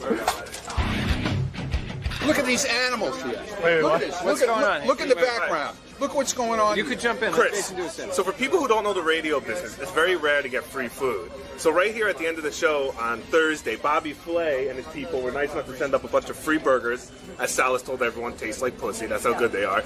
And the entire floor. Animals. They're like friggin' animals. And now convened around our free food table. Interns, radio guys, the Howard TV guys. Animals. The news people are here, and they're just, literally, as they were unpacking, the woman couldn't unpack the boxes, everyone's crowding around her and shit. I grabbed the burger, Sal grabbed it for me. But I told Ronnie, I'm like, hey Ronnie, take charge of this situation, you know, you got 8,000 people crowding around the table, everyone's pushing each other, shit's getting messy, you know, form a line, do something, keep the hall clear. But Ronnie fucking won't do jack shit. No, where the fuck did Ronnie go? He grabbed his burger and he fucking left. Well, I've never seen. We've gotten food up here. You know, it's a rare occasion. This food I've never seen food disappear so fast. Ronnie, who's the first one to take a burger? Well, Scott the engineer was the first one to circle, but he didn't take anything. He first circled, but he didn't take it though. The first one to take was Richard Christie. Yeah. What do you get? Then Scott the engineer. But Scott was here first to circle. See what's going on. He's going, is this for us? Is this for us? And he's back, look. Yeah, we have one. Oh, there he is again. Look at him. Oh, really? And we're building one at Paramus. Look at him sneaking his big arm right in the Bergentown Center. Yeah, Bergentown No, Center. he's stealing things. Yeah, we're building it right now. We're opening March 7th. Great. Yeah. Look at that. I can go Leave there some every for day. the girls, will you please? You're taking the whole place with you. One left. How's that burger, man? Yeah, it's good. What's the fucking your problem? Does it taste like pussy? Better. How's that burger taste, man? It's all right. Tastes better than pussy. Better than pussy? I don't know. I have to taste pussy first. I'm going to tell you what I told Lisa G. This motherfucker is amazing. I can't describe how good this thing is. It's so good. I mean, it's delicious. I really want to thank Bobby Flay and burgers, and I'm glad we woke up Ronnie so he could, because as soon as we woke up Ronnie, he went out into the hallway and he saw these people waiting outside the door. So if we wouldn't have woke up Ronnie, I wouldn't be eating this delicious burger right now. So Ronnie needs to be happy we woke you up. What's up, Brian Fallon? How are you, Chris? Good. How was that burger? A little rare for my taste, but it was enjoyable. Would you compare it to pussy like Sal did? And it's probably one of the best spots to watch. A little meatier. Doug, how was your Bobby Flay burger? It's good. It's really good. What would you like? But weird reaction is that you just think that you're a genius at everything. You're good at radio. That's it. No. Tastes like a burger. It was good. Actually, it was one of the best burgers I've had for, I guess, this style, which I don't know if it's like a fast food formula they have. I don't know. Is this like a takeout place only? If it is, it's really damn good. Sal, how's that burger, man? Well, the first day I got my iPhone, this guy emailed me and said, hey, you want to get porn on your iPhone? Here's the website. He sent me a great website.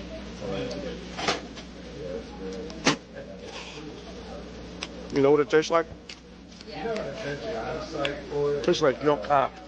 Delicious. Talking about it, the inventor of Siri, talking about taking your memories and your brain and putting it on yeah.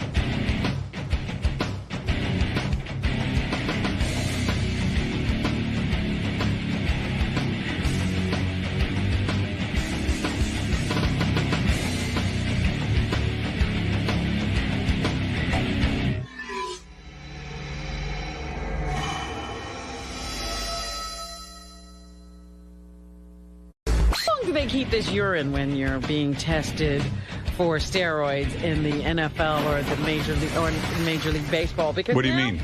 They have retested a sample of Barry Bonds' urine. Right.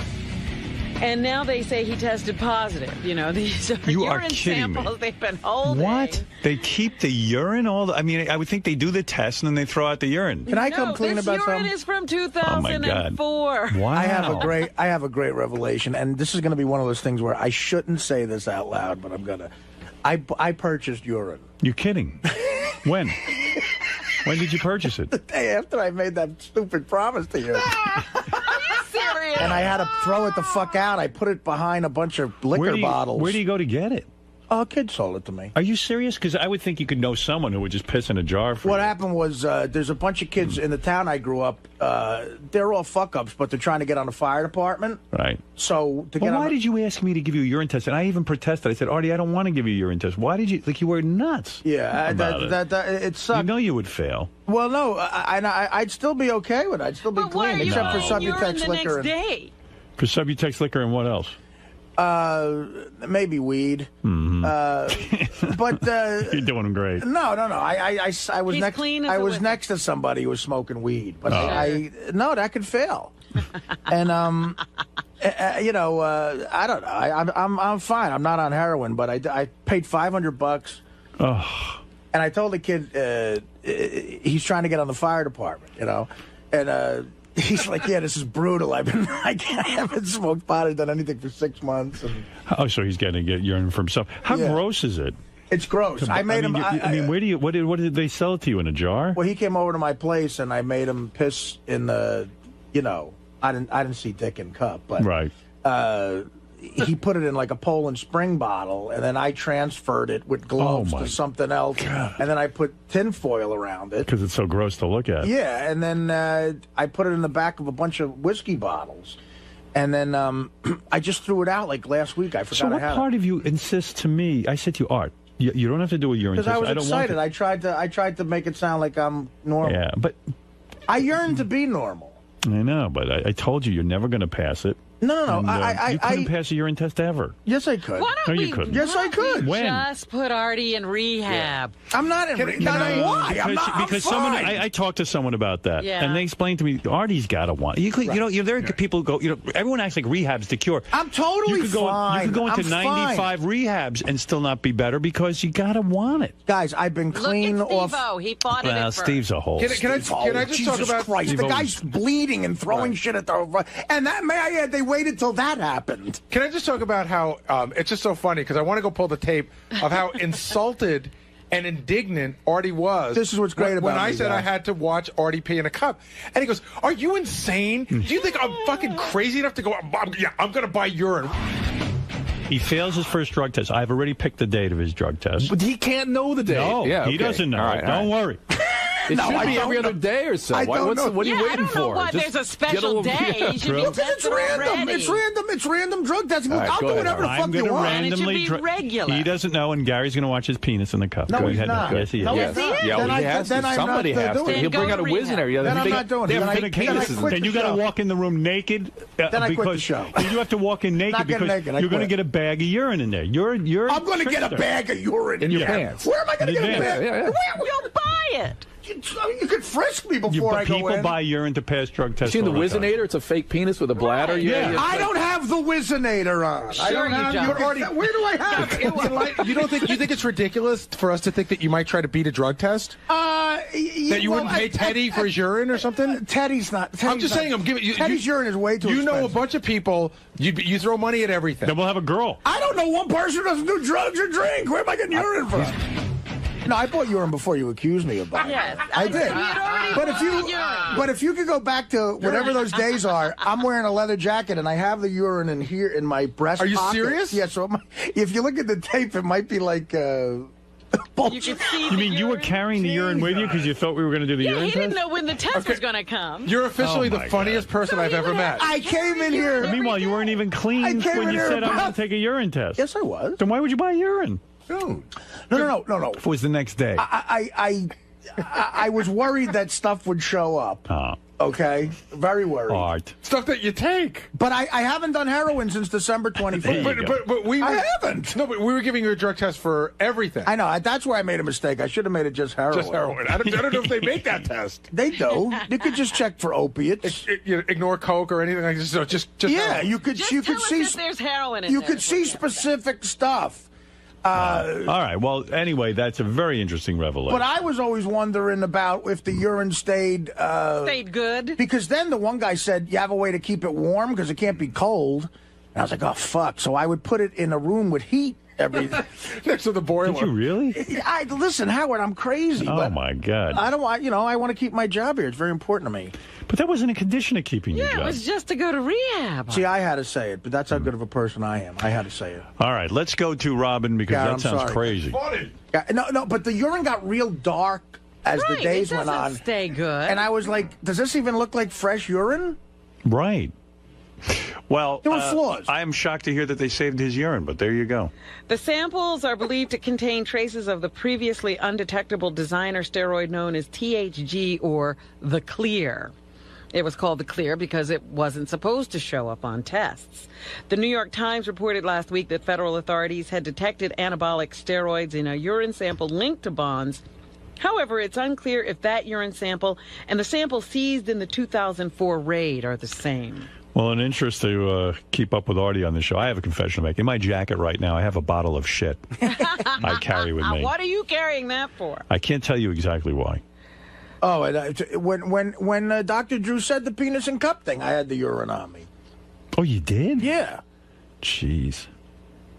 I was going to take it out. If you guys made me do the test, I was going to take it out and put it on the table. Oh, that's good. I should have done that. Fuck. Wow. Well, we didn't test you. You're really an addict. No, Howard, I'm a dedicated worker. Sorry. Oh. Who else? I'd break my ass. I'd break my ass ever since I was a fucking You're in a dark place. longshoreman. You're in a dark place. Yeah, well, you're right. Yeah. You are. But no, I'm okay. I'm okay, I think. Because if I can stay away from the hard shit, my life won't become chaotic. But, Artie, are you going to drink? Yes. No, I haven't had a drink. That's not true. How do you know? Because I know. Okay, well, let's go penis and cup right now. I have to watch. I haven't. You ask anybody at my gigs, I'm totally sober. I'm fine. Then why don't you take a real urine test? Because the Subutex, I was afraid I couldn't stay off the Subutex long enough. And, every once in a while you might have a drink. So you're saying there was no entertainment lawyer? No. Who called you and said you shouldn't take a urine test? Yeah, he did call. See, for once, at least I didn't get fooled about that. No, he did call me, Yeah. the guy. Sure. 4 in the morning. But he told me the second book deal was up to 1.5. Harry, that is does this surprise you? No, nothing surprises me anymore. Nothing surprises me anymore. But the only thing that I mean, Artie is the world's best liar. That's crazy. But although I wasn't buying into it, as soon as he said he didn't want to do it, I knew that there was something up. And when he got indignant about, what am I going to buy urine? But the fact that he had it on him in his pocket he was walking around with a bottle of he's piss. yelling at me for saying, it's great. I said he's officially the funniest person I know. That is fucking funny. Now, you obviously can't believe anything now after. Oh, I stopped believing before, but this is. I think what he just said is actually one of the funniest things I've ever heard. You're taking this pretty well. No, it's funny. Dude, so you're buying piss now? Yeah, man, it's terrible. It's one step above buying shit. Is that one of the low moments in your life? No. Buying urine? No, the lowest moment in my life probably was, I don't know, I'm trying to think. Having dinner with DePace down at Point Pleasant with Scott and some of his kids. That was a low moment of my life. Drinking piss is second. Let's have a moment with Steve Langford, who's really dedicated. He's a dedicated newsman. You gotta hand it to the guy. He takes his job seriously. Impressive. Go ahead. Let's hear what you got. Is Eric the Midget's next public appearance soon to be a victim of this devastating economic crisis, or just a complete and total lack of interest in meeting the angry little guy? Eric's set to meet and greet his fans at a Sacramento Kings game February 27, but so far only 2 tickets for Eric's appearance have been sold, and the guy who bought those 2 lonely tickets, we are told, now wants his money back. Is that true? That's what we are told. A source in a position to know now telling Howard 100 News Eric the Midget's appearance is this close to being canceled. Eric, I thought you said 200 people were going to be going to your appearance. Well, Johnny hasn't bought the tickets yet. That's what the 200 to 400 tickets to be sold, they were going to be bought by Johnny. Yeah, but I mean, if Johnny buys them, what's he going to do with them? I mean, that's how you're going to... So 200 people aren't buying tickets. It's just going to be Johnny Fratto bailing you out. What do you have to say, Steve? Well, Johnny told us yesterday there is 0.0 chance of him buying any tickets to this. Really? Yes. Eric, Johnny's telling the news he's not buying any tickets. How do you get that so wrong? The shithead. I don't have it wrong. Steve said... He said to me that he would consider it. Eric, the loser. And if the team was better than they are, then maybe people would come see this meet and greet. Eric, the boothole. Maybe if I was doing it for the Lakers, which I've asked Johnny to set that up. Yes, Gary. Hey, if you go to Gary page 1, there's a funny piece of tape. So this whole thing starts out where Eric calls Johnny Fratto at like 2:30 in the morning to say, "Hey, you got to buy up all these tickets." It's in the left hand. It's in the left-hand corner. Don't play the first one. That's just Eric going on and on. Yeah. But Johnny calls back. It's the funniest thing because you can hear the baby screaming and wailing. Johnny's like, "Don't ever fucking call here at 2:30 in the morning." The second one? Yeah. Okay. Eric, how in the world do you wake me up at 2:30 in the morning? You want me to buy 200 tickets? What are you, nuts? If you call late like this again, I swear to God, I'm going to get a fucking screwdriver, and I'm going to come up there and I'm going to take you apart. You don't call in the night, you fucked me up. I'm definitely going to get even with you now. All right. What are you doing? The guy's a family man. You're calling him at 2:30 in the morning? And bugging him about buying your tickets. Eric, you can't be for real. I am. Why did you call him at 2:30 in the morning? There's never been a problem with it in the past. If someone calls your house past 10 o'clock at night, they're fucking rude. 2:30 in the morning? And when you have a baby. Oh, my God. Well, he does. He has another baby. He has Eric the Midget. Eric the Shut up, Midget. You're a baby. Well, you don't make not, any you sense. Jackass. You don't call someone's house with your needs at 2:30 in the morning. It's a babyish thing. It's like behaving like a baby. I mean, you're not even. It's not urgent to buy these tickets. You don't need to call him at 2:30 in the morning.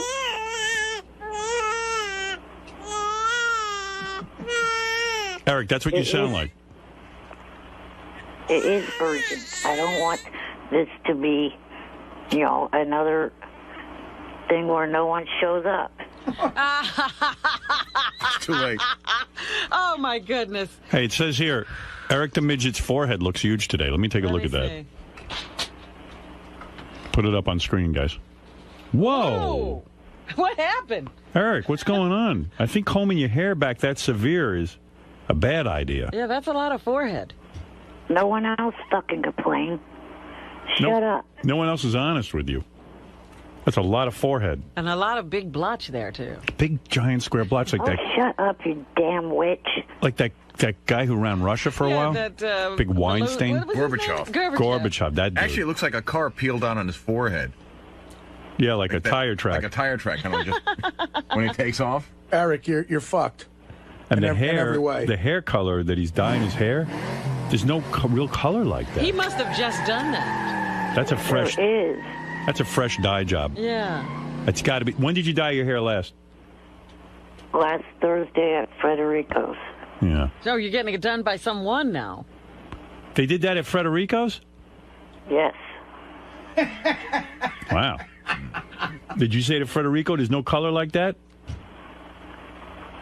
There is color like that. It's in their fucking book, jackass. Yeah, but we're talking about on humans. Yeah, that's horse hair. That's almost clown red, actually. Right. I know a clown has hair like that. I went Emmett Kelly red. I want to look like Boozoo. Is that what you told them? Did you say you wanted to look like Emmett Kelly? What? Did you tell me you wanted to look like Bozo?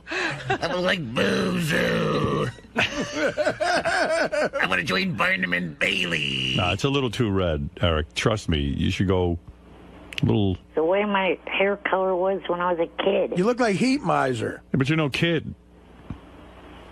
I'm Mr. Heat Blister. I'm Mr. Sun. Da-da-da-da. You're an adult male. Yeah, you're Mr. Fat Ass. Shut up. I'm Mr. 101. What's going on with your forehead there with that big red square on it? I mean, I'm concerned. Is that psoriasis? No, nothing's going on with it. Yeah, okay. You're very red and blotchy. But really, Eric, you know it's ridiculous to call Johnny to buy the tickets because that doesn't mean you're a success. It looks like you walked into a freshly painted stop sign. Why is it Johnny's responsibility to You Eric? get yourself in these messes, and then he's supposed to... midget. Yeah, it's out. It's out in the public forum here that you're asking a friend to bail you out, so it would be more embarrassing than canceling. And so Johnny will have to get 200 of his friends to show up. Did you hear the guy who bought the 2 tickets for your appearance wants his money back? I don't fucking think so. Steve, how do you know that? An extremely good source. Hear that? Oh, whatever, you Canadian jackass. The truth hurts? Not the truth. You ain't phasing Langford. Well, Johnny's not going to buy those tickets, not after Eric wakes him up at 2:30 in the morning. I know that. Johnny is I don't know how not. Johnny's still friends with him. He's so abusive. Johnny's a saint. Johnny's a wonderful man, but I think he's at his wit's end. I don't know. It sounds like he's done that with a screwdriver before to other people. Hey, why does the guy who bought the 2 tickets want his money back? Maybe we could get to the bottom of the problem that way. Do you have any ideas, Steve? I don't have the answer on that. You didn't say to him, why do you want the money back? We'll have to look into that. All right, thank you. He came to his senses? Wouldn't he have a lot of time with Eric? I mean, if he's the only guy who shows up. It'll be a night with Eric. Yeah, I mean, he could have exclusive time with Eric, you know. And this is a guy who gets $40 for just a phone message, so it seems like it would be a good deal. And Eric, there's nothing worse than doing an appearance where it's 1 or 2, like, really obsessed lunatics who show up. Which, by the way, visit my store at jfsc.tv/ETA.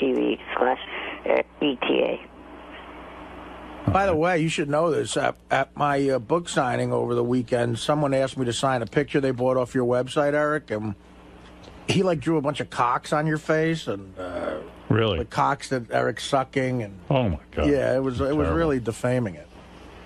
I don't think you're allowed to do that legally. I think for another throw 5... a cock onto Eric's mouth. Yeah, like big. It wasn't good art, but it was a cock, clearly. That doesn't sound very nice.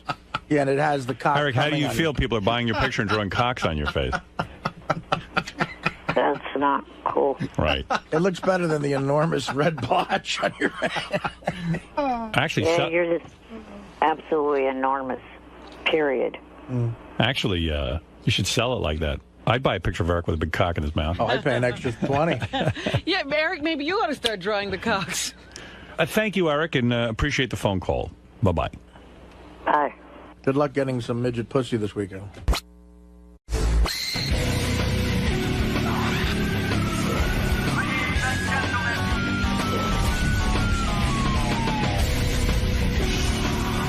Artie, I'm surprised to see you here. After this morning, I didn't think you'd ever be back in our wonderful studio. I was dead to Gary. You're back. Gary, by the way, I think we made up, but what a show business move to say I'm dead to you. That's like a producer, like, Artie's dead to me.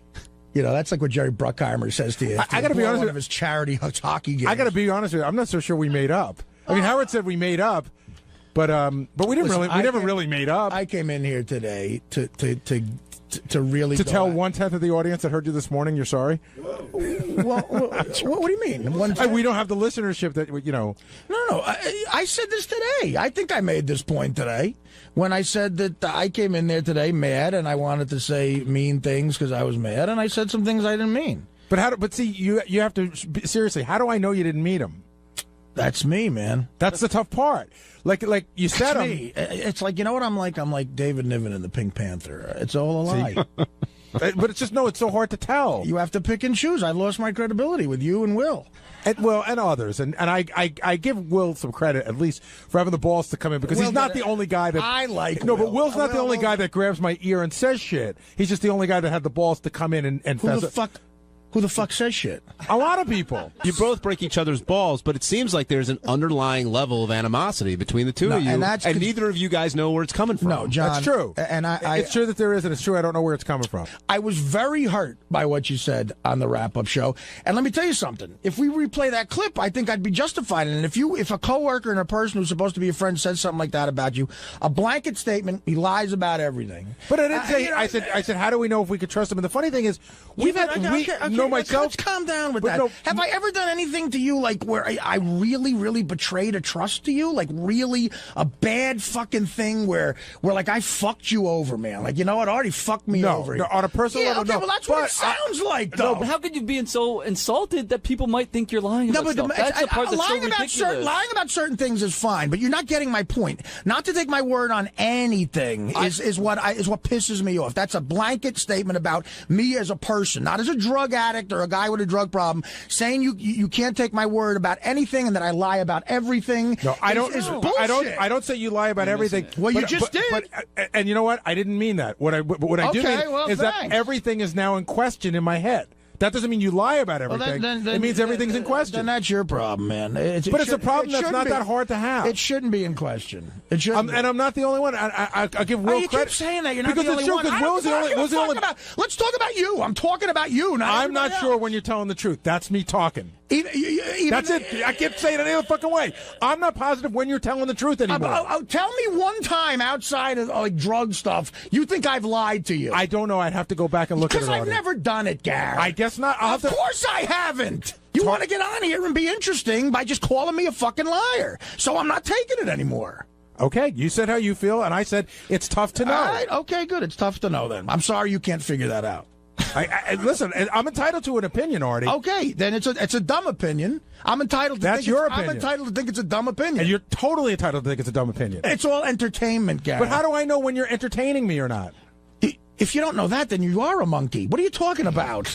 If I say something so I funny, should know that you might have lied about not going to the shrink?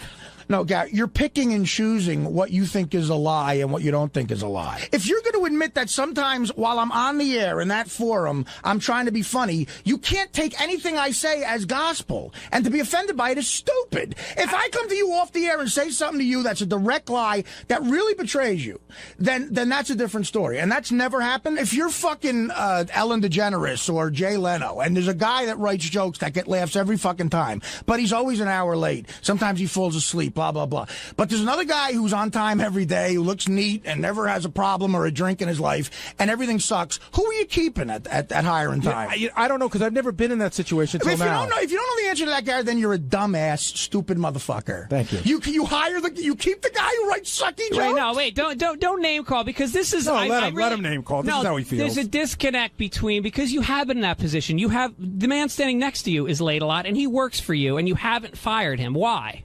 We threatened to fire him, but you haven't fired him. It was very close. Do you feel any better after that conversation, Gary? I feel physically exhausted, and I felt that way after this morning. It's physically exhausting, even though it's only words. I don't know. I mean, Artie and I came to sort of, I guess, an uneasy truce. But if Artie wasn't here, I would have come in and I would have said, is Artie dead to me? Well, of course not. I got to deal with Artie all the time. But I don't know that we fully made up. Howard said we made up this morning. What I hope will happen is we'll just, try to start over again. Artie claimed on the wrap-up show, I just heard this clip, they played you and Gary, I guess, fought for like an hour. Oh, my God. I heard there was more fighting. Yeah. Two battling bruisers. And, there wasn't even a commercial. You're kidding. I don't think so. Not for like 50 minutes. They went at it pretty good. It was very compelling.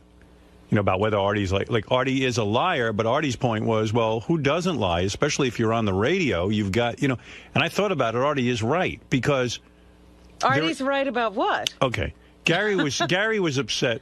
Here's the argument in a nutshell. Gary's upset because Artie lies about his drug use, and therefore lies when he says, I can't come in today, I got a stomachache, but it turns out he's battling heroin or something like that. So he's saying, how do I know you're not lying all the time? And Artie's saying, look, I don't lie all the time. If I didn't have a job on the radio, I wouldn't have to lie to you at all. The fact of the matter is that when you're on the radio, and I know I've been in this position, you got kids, you got, Artie's got a mother and a sister, and you're trying to convince them you're going to shrink and all this, and they think that you are going to a shrink, and that seems to give them some comfort. So then he gets on the radio and he goes, well, I can't tell everyone I'm not going to the shrink, because then my mom's going to find out about it and it's going to wreck fucking my life. It's sort of like the Bill Clinton lie about not having sex with Monica Lewinsky.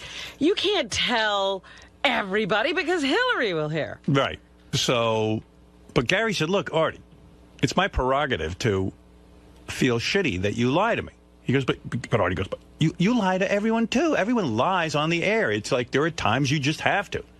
And so, they went round and round. But anyway, in the midst of this whole, hostility thing that these guys were going through. This was a hostile argument. And Artie's a dirty fighter. Sometimes he calls, a couple of times you have no brains and you're a monkey. Artie's very street. Yeah. That's one thing about Artie. Artie gets really down in the dirt. If you get into a fight with Artie, he's going to pull out all the stops, and he's going to bite you. I thought about this. Gary was more of a gentleman about right. it. Artie's the kind of, well, I see why his relationships fail. Yeah. Do you, Robin? You point that out to me? Well, everyone can see that. Yeah, because Artie immediately tears everybody apart, and then he wants to fix it by saying, I'm sorry, but people can't forget what's said. I say things that you can't take back. Yeah, absolutely. You do say some bad things. I've said some things to Dana that I can't take back. But anyway, Artie was saying that he knew right away that I had a nose job. It's very obvious. Wow. And that everyone, like, in other words, how I goof on Gary about his caps, because we all knew. That wasn't me trying to say it's not as serious as what I'm lying about. But for years, people would ask and you would say no on the radio because you had your reasons for lying about it. He was waiting to get us to reveal ridiculous things so he could say, I have a nose job. I agree that everyone on the... You see, look. And 99.9% of the stuff I've lied about is drug-related, and it's all been on the air. It's like, how can you say any different? I tried to explain it to Gary afterwards. I said, Gary, the fact is that when you're on the air, and I've made the best attempt I can at being one of the most honest broadcasters in the country, but there have been times, in order to protect some people in my family and things, I haven't, I've been less than honest. Because you're on the air, it's a touchy situation, and you do have kids, and you do have situations where other people have not agreed to be so revealing. Yeah, definitely. So when someone asks you a question and involves someone else, you're like, well, how do I be honest here? And So you can't be 100% honest on the air unless you're insane. And in terms of disrespecting the show, I love the show so much, which is why eventually I come clean, because I think that would be fascinating to people. Like, I didn't have to sit here and say I bought piss. I'd have to say I did shit my pants doing coke in a pig costume. So where do you and Gary stand? I do that because I think it'd be compelling for the show. Where do you and Gary stand? Well, I called Gary Friday. Oh, did you? Because I did. I felt bad, and it got heated. It did, and we had a good conversation. And look, I apologized to him, and I even said there's no need for you to apologize to me. Do you think that's the end of it? I hope it is, Robin. I don't know. I'm in a bad way lately. I had an issue happen personally that was kind of shitty, and when, this weekend? Last week, and I don't know. Lately, getting out of bed, the depression has been like fucking. Like, I've had what I call 2 great depressions in my life. Where are you in one of them now? It feels like I'm going into one where I might have to get some medication again because I just can't get out of bed. It's like a wet fucking blanket. It's just bad depression. Like all the symptoms I used to have. Really? So yeah, you like seem so depressed right now. Well, he's working now. I could. I've worked through the other ones too, but I don't know. I just really felt... Have you ever been diagnosed, like, as bipolar or whatever they call it? Bipolar is a word that's been used, But so why don't you go on meds? And then if... I could tell that. He was on for a while, and he got better. Yeah, they're leaving you out. I took Paxil for a while, and I'll tell you, I got straight on that, and then I stopped taking it, and I was fine for years. I mean, it's like, it's that great Onion joke, depression hits losers the worst. That was a big headline back several years ago. I mean, that's just the best joke ever. And it's true, look, my career's going great, but there's other things in my life that isn't, and I'm depressed about it. I mean, it's like, if I was, Jim Dandy with everything, I think I'd be depressed. Yeah, maybe you just suffer from depression. Shit happens, and you get depressed about it, you know. Well, hey, sorry to hear you're going through that. But I'm all right. I'm here. Yeah, you look good to me. I think me and Gary, agreed to a truce, I think. I call Will, too. I call John Hine, because John Hine got hit with some residual shit. Really? He hit everybody. He only got splashed, though. No, I just said I fucked on the wrap-up show, and I don't think John likes that, Yeah, you said you don't like the wrap-up show. You said it's a bad broadcast. Clearly, I love it. I'm always listening to it. Would it be fair to say your professional life is annoying, and your personal life is a 2? It's all annoying. Annoying. Everything's annoying. It's right. Annoying. I forgot about that. Yeah, my personal life is a 1, I think. Let's see. Yeah, well, there's a ton of email about this. I'm sure. Some attacking Artie, some attacking Gary, some attacking me for not sticking up for Gary, calling me a pussy because you let Artie walk all over Gary. Oh. Listen, these two guys had an argument. I told you where I stood on it. Gary has a problem with Artie. I don't. And even Artie said on the wrap-up show, if Howard has a problem, he'll come to me. But I don't. Artie said, Howard thinks it's funny when I fall asleep. Gary and Artie, how did the falling asleep come into it?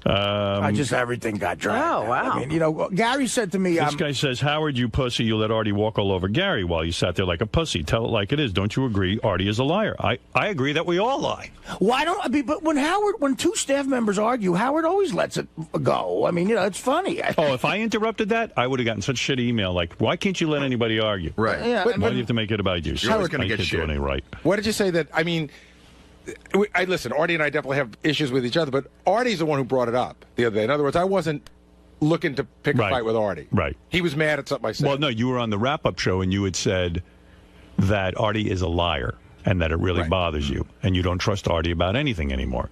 So Artie confronted you about it. He said he was sick of it and he didn't like what you were saying about him on the wrap-up show. And that's what started it, and I listened. But when I listen, people get mad at me, and sometimes when I jump in, people get mad at me. I can't win. Right. No, you did the right thing the other day. I didn't expect you. That's the way the show runs. I mean, I know you get upset when Artie misses some work. I don't. Right, because, quite frankly, I feel that it's within the parameters that I can accept. Now, I assure you that when things are unacceptable to me, Artie will know it. Right. But, that's what I'm saying. That was a point I didn't get to make to Artie the other day, is that we're both right in the sense that you don't care and it bothers me, and that can be, just because it bothers me doesn't mean I can do anything about it. It's just the way I feel. Right. You feel that he should be a little more professional. Right, but you accept it, and I get that. We both came to the agreement. He is being professional in that when he can't work, he doesn't come. Right. Well, and again, I'm not staying at home to put on a little hat and have my friends over to have a party. He really can't work those days. Those days I can't work are horrifying to me. I sit there scared, like everyone's going to call. Well, did you hear what I'm like, oh my God, and I'm sitting there shivering. So, Gary, is everything okay with you and Artie now? Yeah, I think so. He called me probably like an hour after the wrap-up show, and he apologized, and I apologized, and listen, there's some pretty crappy things said on both sides that I think it'll be hard for both of us to forget. But I think we sort of got it together. Now, has your opinion changed of Artie? Like you said, you can't really trust him anymore. No, I don't. Listen, I still think that I have to question some of the things he said, but he was right. I mean, he hit me with my exact words. I said everything Artie says is a lie, which is not what I meant. But what I did mean to say is that almost a lot of what he says I have to question, and that I stand behind. Dude, so is every... You're right, man? What now? What? No, I just want to make sure. Is everything cool with you and Gary? Oh, yeah. Me and Gary are tight, man. You guys are tight? Tight, yeah. Can you believe everything you say now? No, I wouldn't believe anything I said. So maybe you guys aren't tight. No, I think, unfortunately, Gary and I, our friendship boat has sailed away. It's left the dock. So that was just a bullshit call? Now, the only person I have left to alienate on the crew is Brian Phelan and Scott DePace, actually. They're my only two friends right now. You could never. And they say I could never. I'll think of a way. I said this earlier on when I had this job. I will leave here. I will get everyone to hate me. This is what I do. I'm very good at this. And then they don't call me again, which is my goal. Although I've made Ted hate me years ago, and he still calls me. I don't know. So I don't know. I got to do something really bad to everyone here to get them to stop fucking calling me. Including you, whoever you are behind the camera. Who's that, Danny? Chris? Chris. It's Chris. Thanks, guys. Don't come back. Leave the dirt, cheese.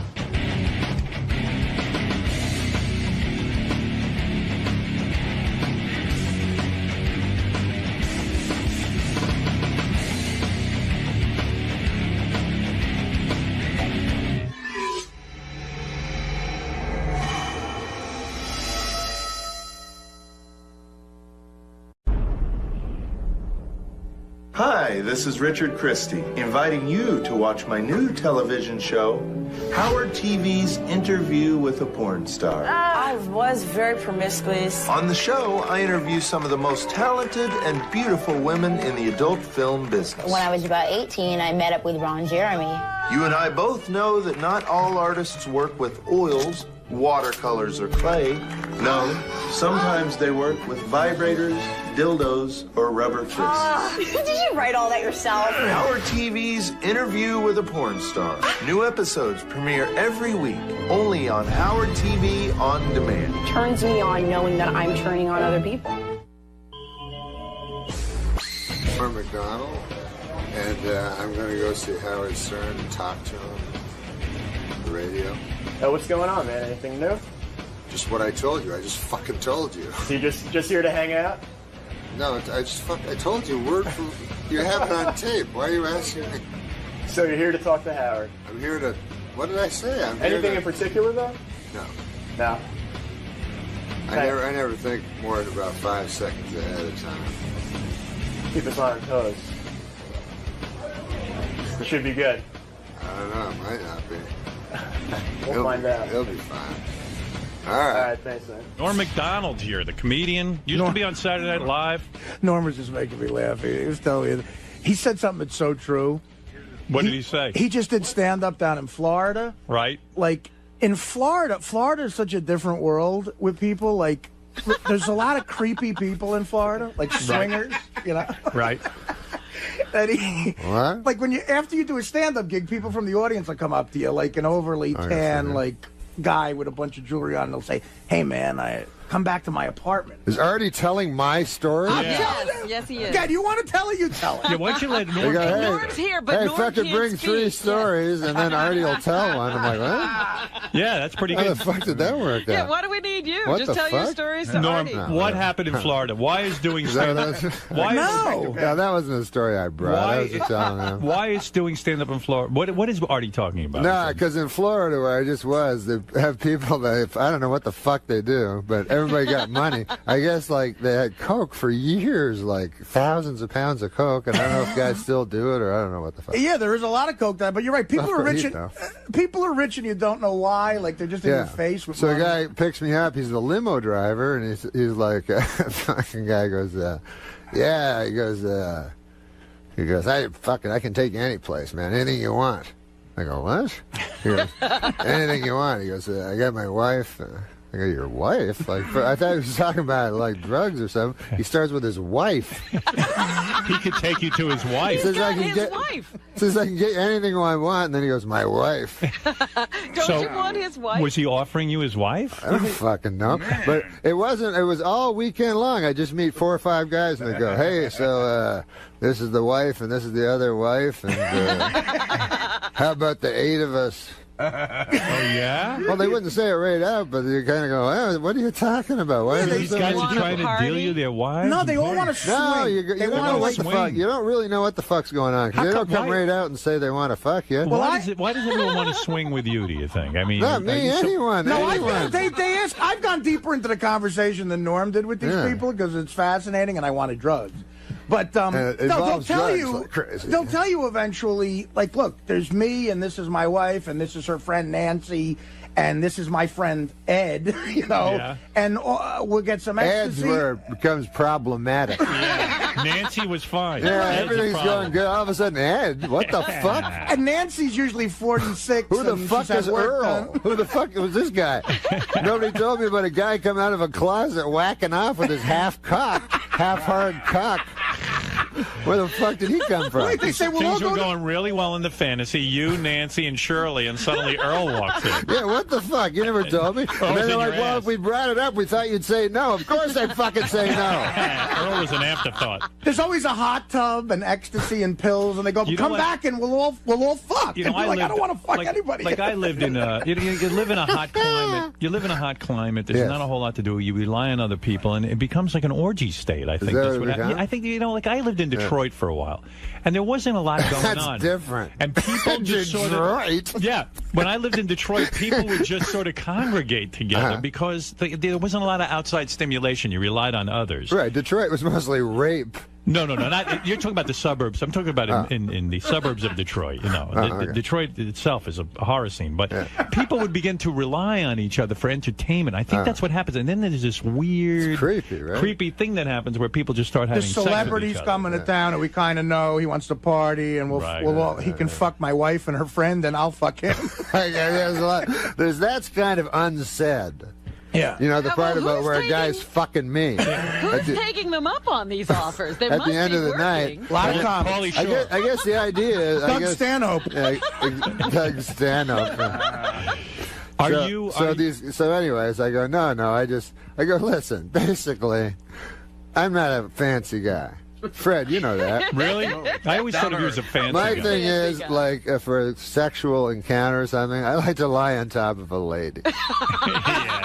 I don't need a lot of fucking shit going on. One girl will do it. Are you currently That's exciting enough for you. Are you currently in a relationship, or are you playing the field? Oh, my God. What the fuck? What are you, retarded? Are you really having a relationship? Come on, man. Seriously, what the fuck? Listen, I want to talk about this fucking... I want to talk about... First of all, it was funny because the guy was in here. When guys get interviewed and they're not really famous for anything except giving a guy steroids or something. Right.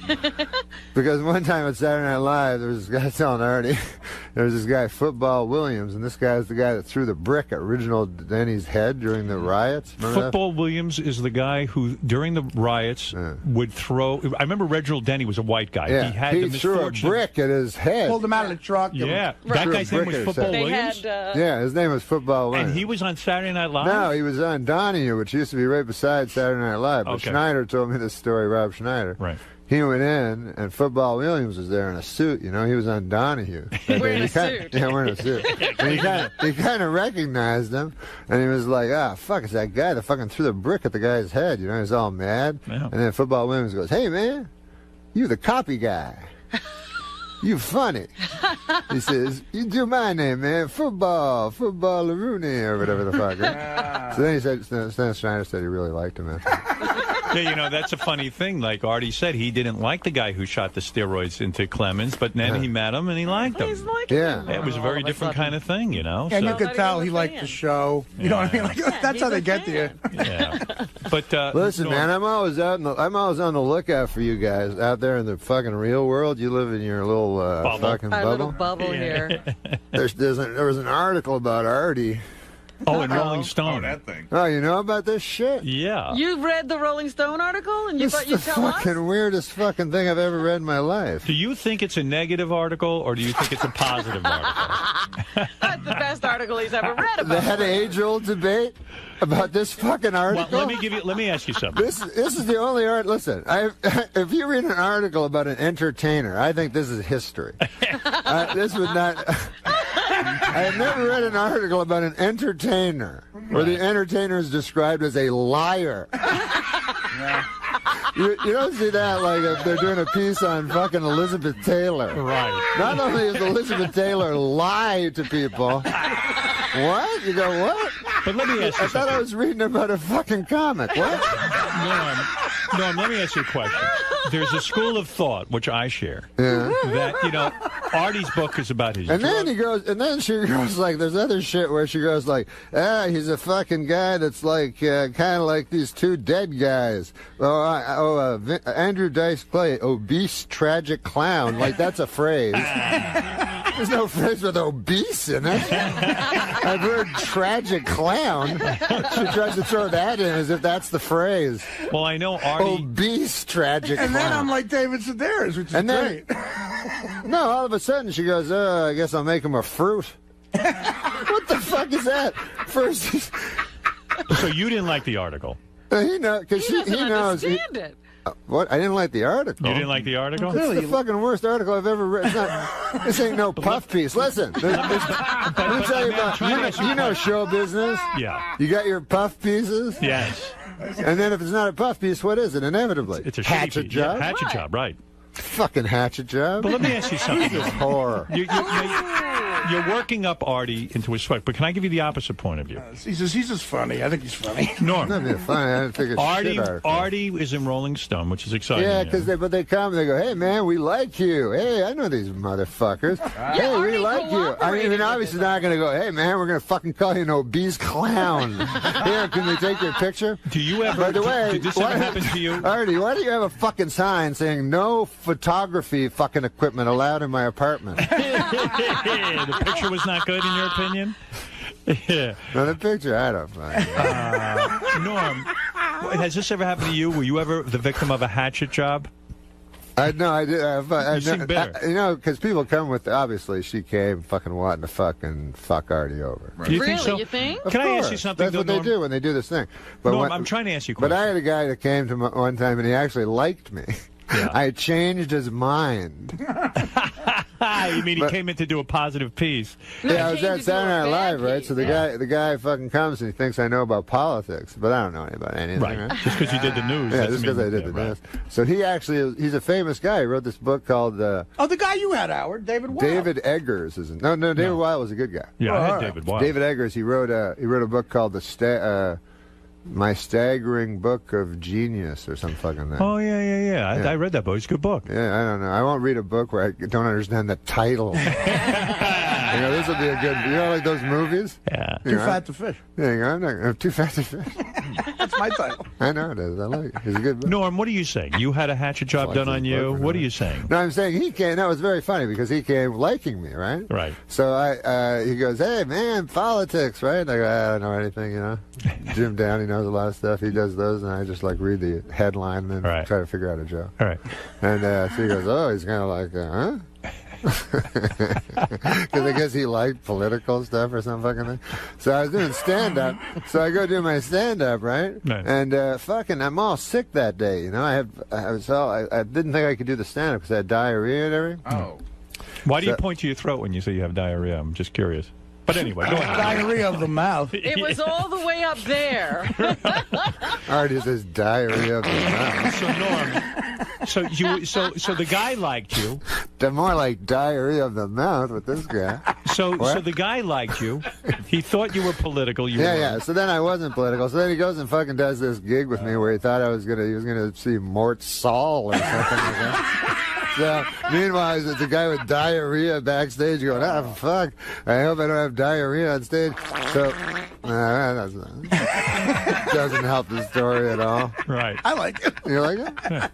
So, I go on stage, and so, anyways, when I go on stage, I just talk at the start, you know, and so I just talk about having diarrhea and everything for a little while. And being weirded out that I was on stage with feeling like I had diarrhea. So I just did some fucking jokes or something, you know. Talked for a while. Yeah. And then, at the end, I never know what to do at the end, so I just talk to people, whatever the fuck they want to talk about. Sure. So guys were like, and yelling out shit and stuff. And so then, in this article, the article comes out, and all of a sudden, I'm a fucking guy that does a fucking hour act about diarrhea. Oh, he turned it around on you. He doesn't talk about what it was, politics. I think, in his head. He goes, like this, the first line is, the first thing you have to know about Norm Macdonald, he's not a political comic, you know, unless you consider diarrhea or something like that. So you were the victim of a hatchet job. No, it wasn't a hatchet job. It was just what he thought, I guess. This is a fucking hatchet job. So in Artie's article, let me give you the opposing point of view that I might share. I think she wants to go like, oh, fuck, what if Artie dies and I wrote a nice thing about him, you know what I mean? But wait a second. Artie's book is about his drug use. Artie's book is about all of his, all of his faults. Carousing. And his carousing. And she says, basically, here's a day in the life of Artie, and there is a lot of turmoil right now in the life of Artie, and she describes it. So maybe it's really... Maybe you should be asking your buddy Artie, why would he expose all of that to a reporter? But Norm makes a good point, because that song, Cover of the Rolling Stone, Rolling Stone. But Norm makes I a was good into point. that. I mean, she even says in the article that Artie's trying super hard to impress her, and but everybody is. It's an article. I don't know. It's an article. I mean, I was on some level, but I wasn't trying super hard to do anything. Nice. Like one time, they did a Rolling Stone fucking thing about me, and I was like, "Hey, man!" Like he was like, "Hey, tell me about yourself." I go, "I don't want to compliment myself, but when I read these fucking articles, everybody's saying the guy's a fucking genius and all this shit." I go, "Why don't you go just ask people? They'll fucking tell you something." Because I read these articles, I go, "Do people really think about people this much?" They'll go like Howard Stern. Fucking a guy has fucking 8 things to say, I go, I never thought. All right, well, the title of your article was "The End of Civilization. Norm Macdonald used to be urbane wit of SNL's Weekend Update. Boy, is that over." Are you Googling or something? Yeah, wow. No, use www? Yeah, I used www, and I found out what was going on. But he's right. Norm is right. When you read stuff about somebody else, I don't know, like David Cross or something, or some of these other guys. Everybody else is a genius. Yeah, they got 1 million people in their life that they find who call them great. And I'm it's like well, maybe they'll call somebody in the It's like a guy's worked on a quote for a fucking month or something. It's like Churchill. He goes, well, the thing about Dana Gould is the big fucking thing. I go, wow, that guy thought about that a long time. So it's very important. Come up with that big fucking thing. I don't think about anybody. Do you have a publicist to make sure now that these kinds of things don't if happen? somebody asked me about Artie, I go, you're fucking real funny. I wouldn't go like, well, I guess it's... Did you call the guy after your article appeared? Did you say, no, I'm not pleased? No, I didn't go. I mean, Artie, but it was nowhere near this. This is like... This is DEFCON 5. This is bad. Hitler got better press. I think a lot of these writers too don't like comedians. What about when they make from a the joke? beginning? You know? I love when they make a joke and it's the fucking most shit joke of all time.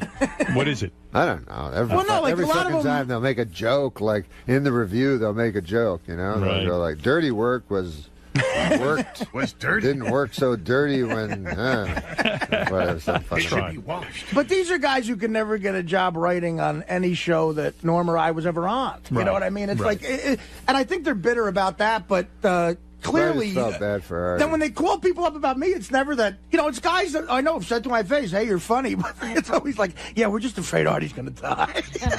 Yeah. Well, listen. I don't know, it's just one fucking... Now, I understand you are going with Artie. It's just a slimy job because the girl has to go to Artie and pretend she likes him. It's going to be a good article. Yeah, she's faking it, too. Fucking shit job where you have to lie to somebody, tell them it's something going to be good, and then disappoint them. On any level, do you think she wrote a nice article?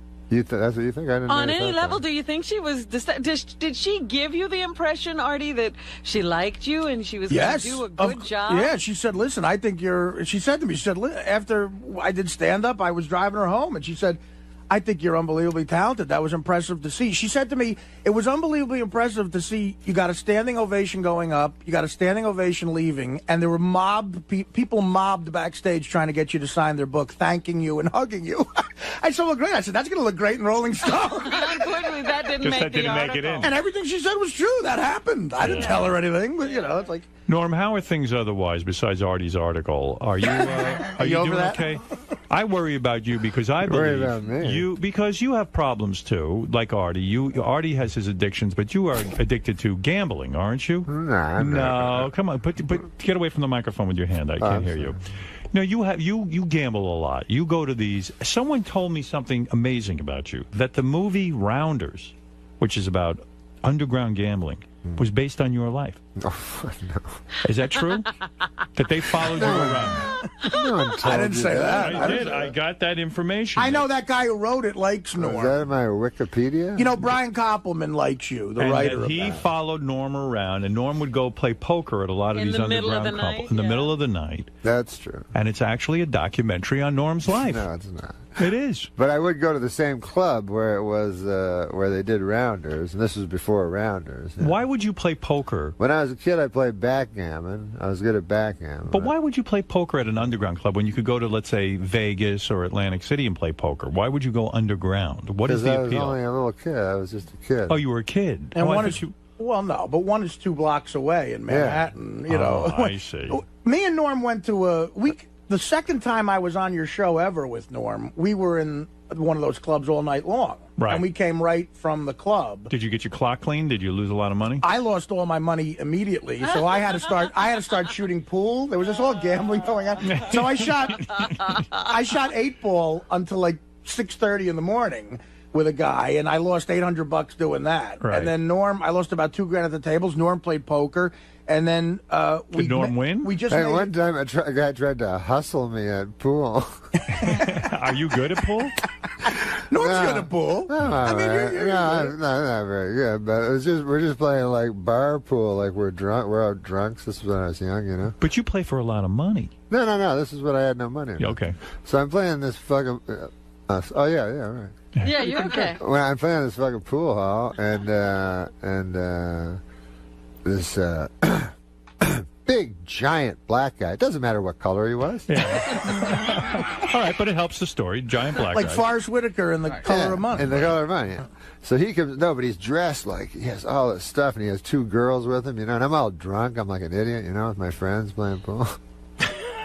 So he goes, I'm next, so he puts his fucking 4 quarters down. Yeah. And so then he goes, here, let's play. So the guy, he has his own stick, Oh, boy, you're in for trouble. Yeah. So we're playing, and he's missing by only like a millimeter every time, But I win, I beat him handily, but he's the worst hustler of ever, right? So we play for $1. So then he goes, now we're playing. He goes, He goes, now we're playing for $100. Like, it goes up to 100 from one, and I just beat him every fucking... So I go, no, I'm not... What? I go, I'm not playing. I'm taking my $4 and going drunk, you know. I go, I'm ahead $1. I was kind of an idiot. Yeah. I go, I'm ahead $1, you know. I'm not playing you anymore. Ah! And so the guy goes, he's all mad. So then another guy played, and then stupidly I gave my friend advice, and then the big giant guy hit me with the cue across my head. Wow. And I looked up, and the cue stick was right in my head, and he goes, I break people's bones for a living, motherfucker. What? Oh, whoa, you're kidding me. Yeah, that was He my sounds story. like Football Williams, that guy. I was like that. Oh. But Norm, So that was my story about my Norm, pool hustling days. You should keep that one to yourself, though. The pool hustling story. But Norm, shouldn't tell that on radio. Yeah. But Norm, I don't understand something. You go to these underground clubs and you play these cards, and it's a lot of money. You're talking about a couple of grand, right? You're talking about maybe I lost 20, a couple of grand.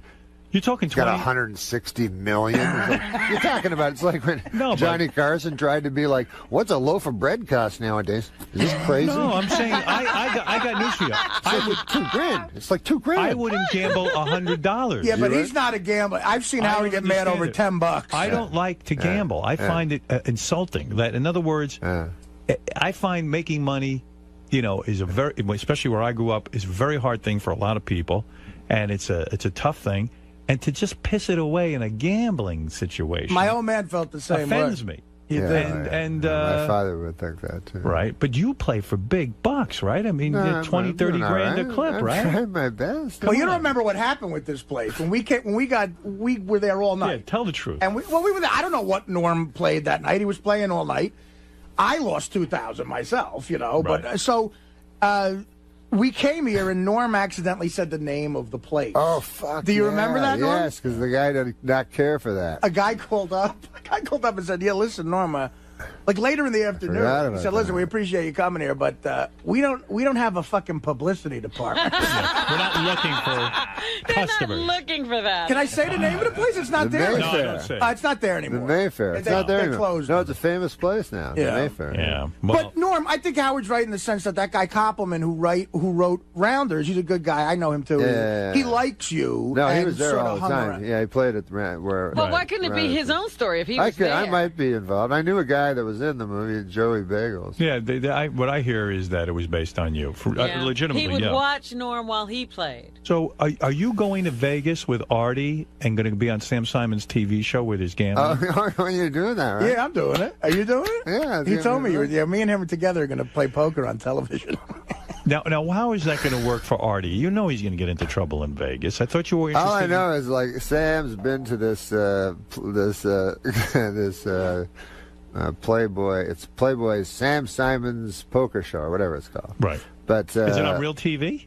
Well, I don't know. He's been there more often than you'd be for Grey's Anatomy or something. You know? It's like that kind of a production. So Sam Simon, the guy who created The Simpsons, has a gambling show. Yes, a poker show where he's the host. And where does it air? Do you know? And me and Artie are the guests. So Sam's not gambling. It's the Playboy Channel, Howard. It's the Playboy Channel. Yeah, that's what Sam told me. So it'll be you and Artie and Sam. It follows Hef's place. I see.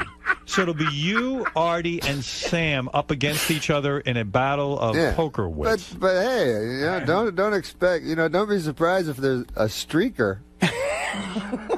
It's the Playboy Channel. Right. Sam is the host, but he's gambling as well. Oh, yeah, Sam's playing. Okay. And early on Hef show before, it gets more and more interesting. Sam's playing poker as well with us. Oh, wow. And, what a bitch. And who are the other people that will be playing with you? Dick Gregory and Lenny Bruce. No, really. Who will be the other people playing at the table? I don't know. Jennifer Tilly. Of course. Is that true? His ex-wife. His ex-wife. Right. And maybe some other folks. And Phil Locke is Jennifer Tilly's present boyfriend. Is that the Unabomber guy? Yeah, the professional. The professional poker player they call the Unabomber because he wears a hood. Oh, he's a professional poker player. He's great. Against a professional. We're going to go up against a professional poker player. And what do? They give you a certain amount of chips. Everyone gets the same amount, and then you have one big winner at the end. Yes. Is that correct? What's the prize? Charity. The prize is it all goes to good cause. Oh. But do you gamble the same way when you're gambling for a good cause as when you're gambling for yourself? Shouldn't the prize be really money for you? That's a whole different thing. Norm does. Norm's competitive, man. Right. No, but Norm, he does. Are you going to take it? Do you want to win? Do you want to beat Sam, Simon, and Artie at the poker table for charity? Are you going to be motivated to win this thing? Well, you want to win for charity because, you know, it's good stuff for the world and stuff like that. Right. But you know what I don't like? When I come and my charity is not as good as the other people's charities. Right. And then I go, oh, maybe they should win because there's like AIDS in Africa and stuff. All right. And mine's the like some improvements at the Bel Air Country Club. What is your charity anyway? That's it. It's the Bel Air Country Club. Yeah, charity? their tennis club. Wow. Needs a net. It needs a net. And you'll get preferential treatment if you want to talk about competitive shit. Me and Norm used to play tennis. Tennis, Jesus. Me and Norm played tennis at the Can imagine. at the Burbank Country Club because we shot our show on the Warner Brothers lot. Right.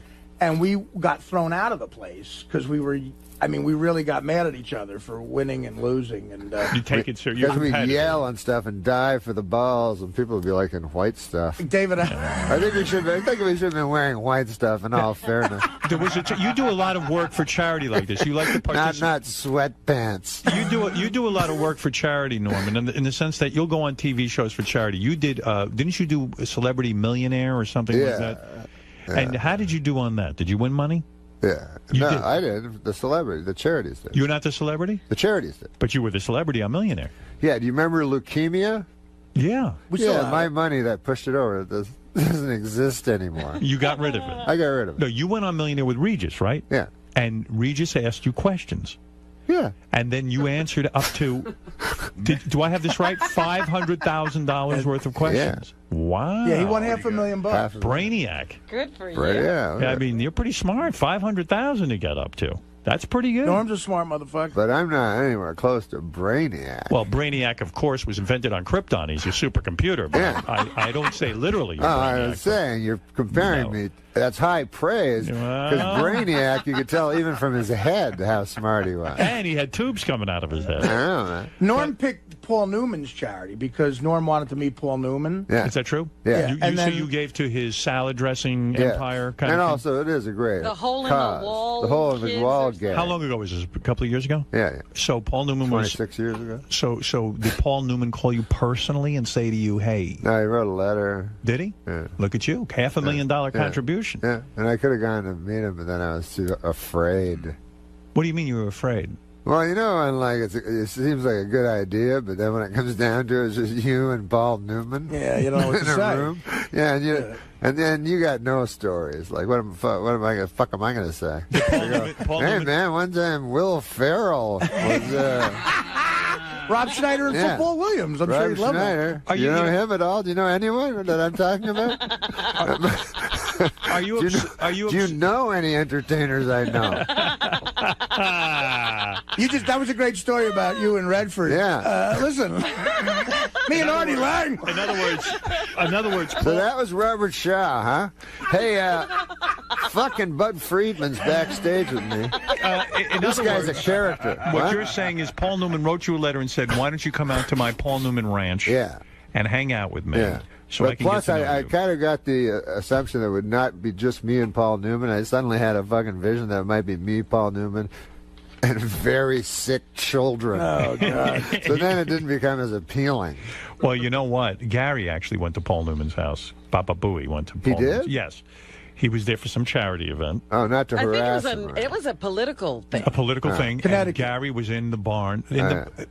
Paul Newman has a barn on his property. Yeah. And if he wants to meet with you, he meets with you in the barn where he has all his memorabilia from his, well, now he's dead, but he had all his memorabilia in the barn. Gary, go to the barn. You walk around and it's almost like a Paul Newman museum. You see pictures, you see trophies, you see Academy Award, whatever. And then Paul Newman appears at the barn and he speaks with you.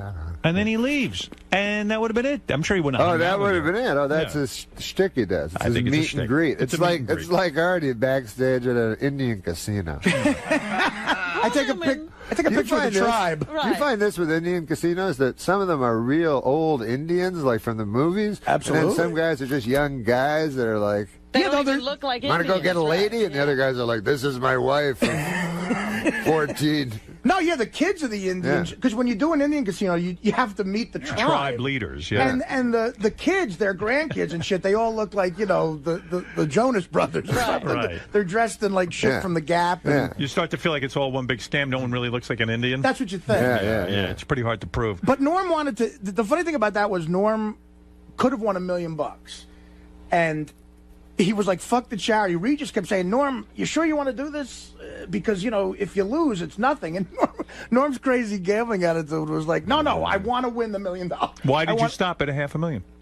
He talked me out of it. Regis talks him out of it. Yeah, well, $500,000. You would have gone for it. Yeah. And he knew the If it question. had been me, I would have done it. Didn't you know the question? Yeah, I knew the answer. You did? Whatever. What was the $1 million question? Do you know? So, I know. His lifeline was Sam Simon, and Sam said, and he hadn't used Sam yet. Like Norm got the $500,000 without. He didn't even use all of his lifeline. What was the $1 million question that they would have asked you had you played on? It's not entertaining. I want to know. Yeah, it is. For me, it is. What was See if anybody knows what it is. Okay, ask us the question. It's what a golf course, bomb shelters built under for the government. Bunker. What? Yeah, bunker. Yeah. What? What, is that your answer? Is that the way Regis read the question? No. Again, say the question again. Underneath a certain golf course, there's a bunker that, in case of a nuclear war, all the congressmen and senators. I'd say probably at Camp David's private golf course, but let's see, what golf course? Why would you have it there? They hang The name is what golf course? Yeah. But this would only be an interesting question. Fred, do you know that? This would only be an interesting question on the golf network. No, but it's because it's an interesting question because for $1 million. How did you know the answer to this? How would you know where a bunker is built under a golf course? How did you know the answer? And you know the name. I read stuff. Right. Do you read a lot? Is that what you like to do? You like to read books and things?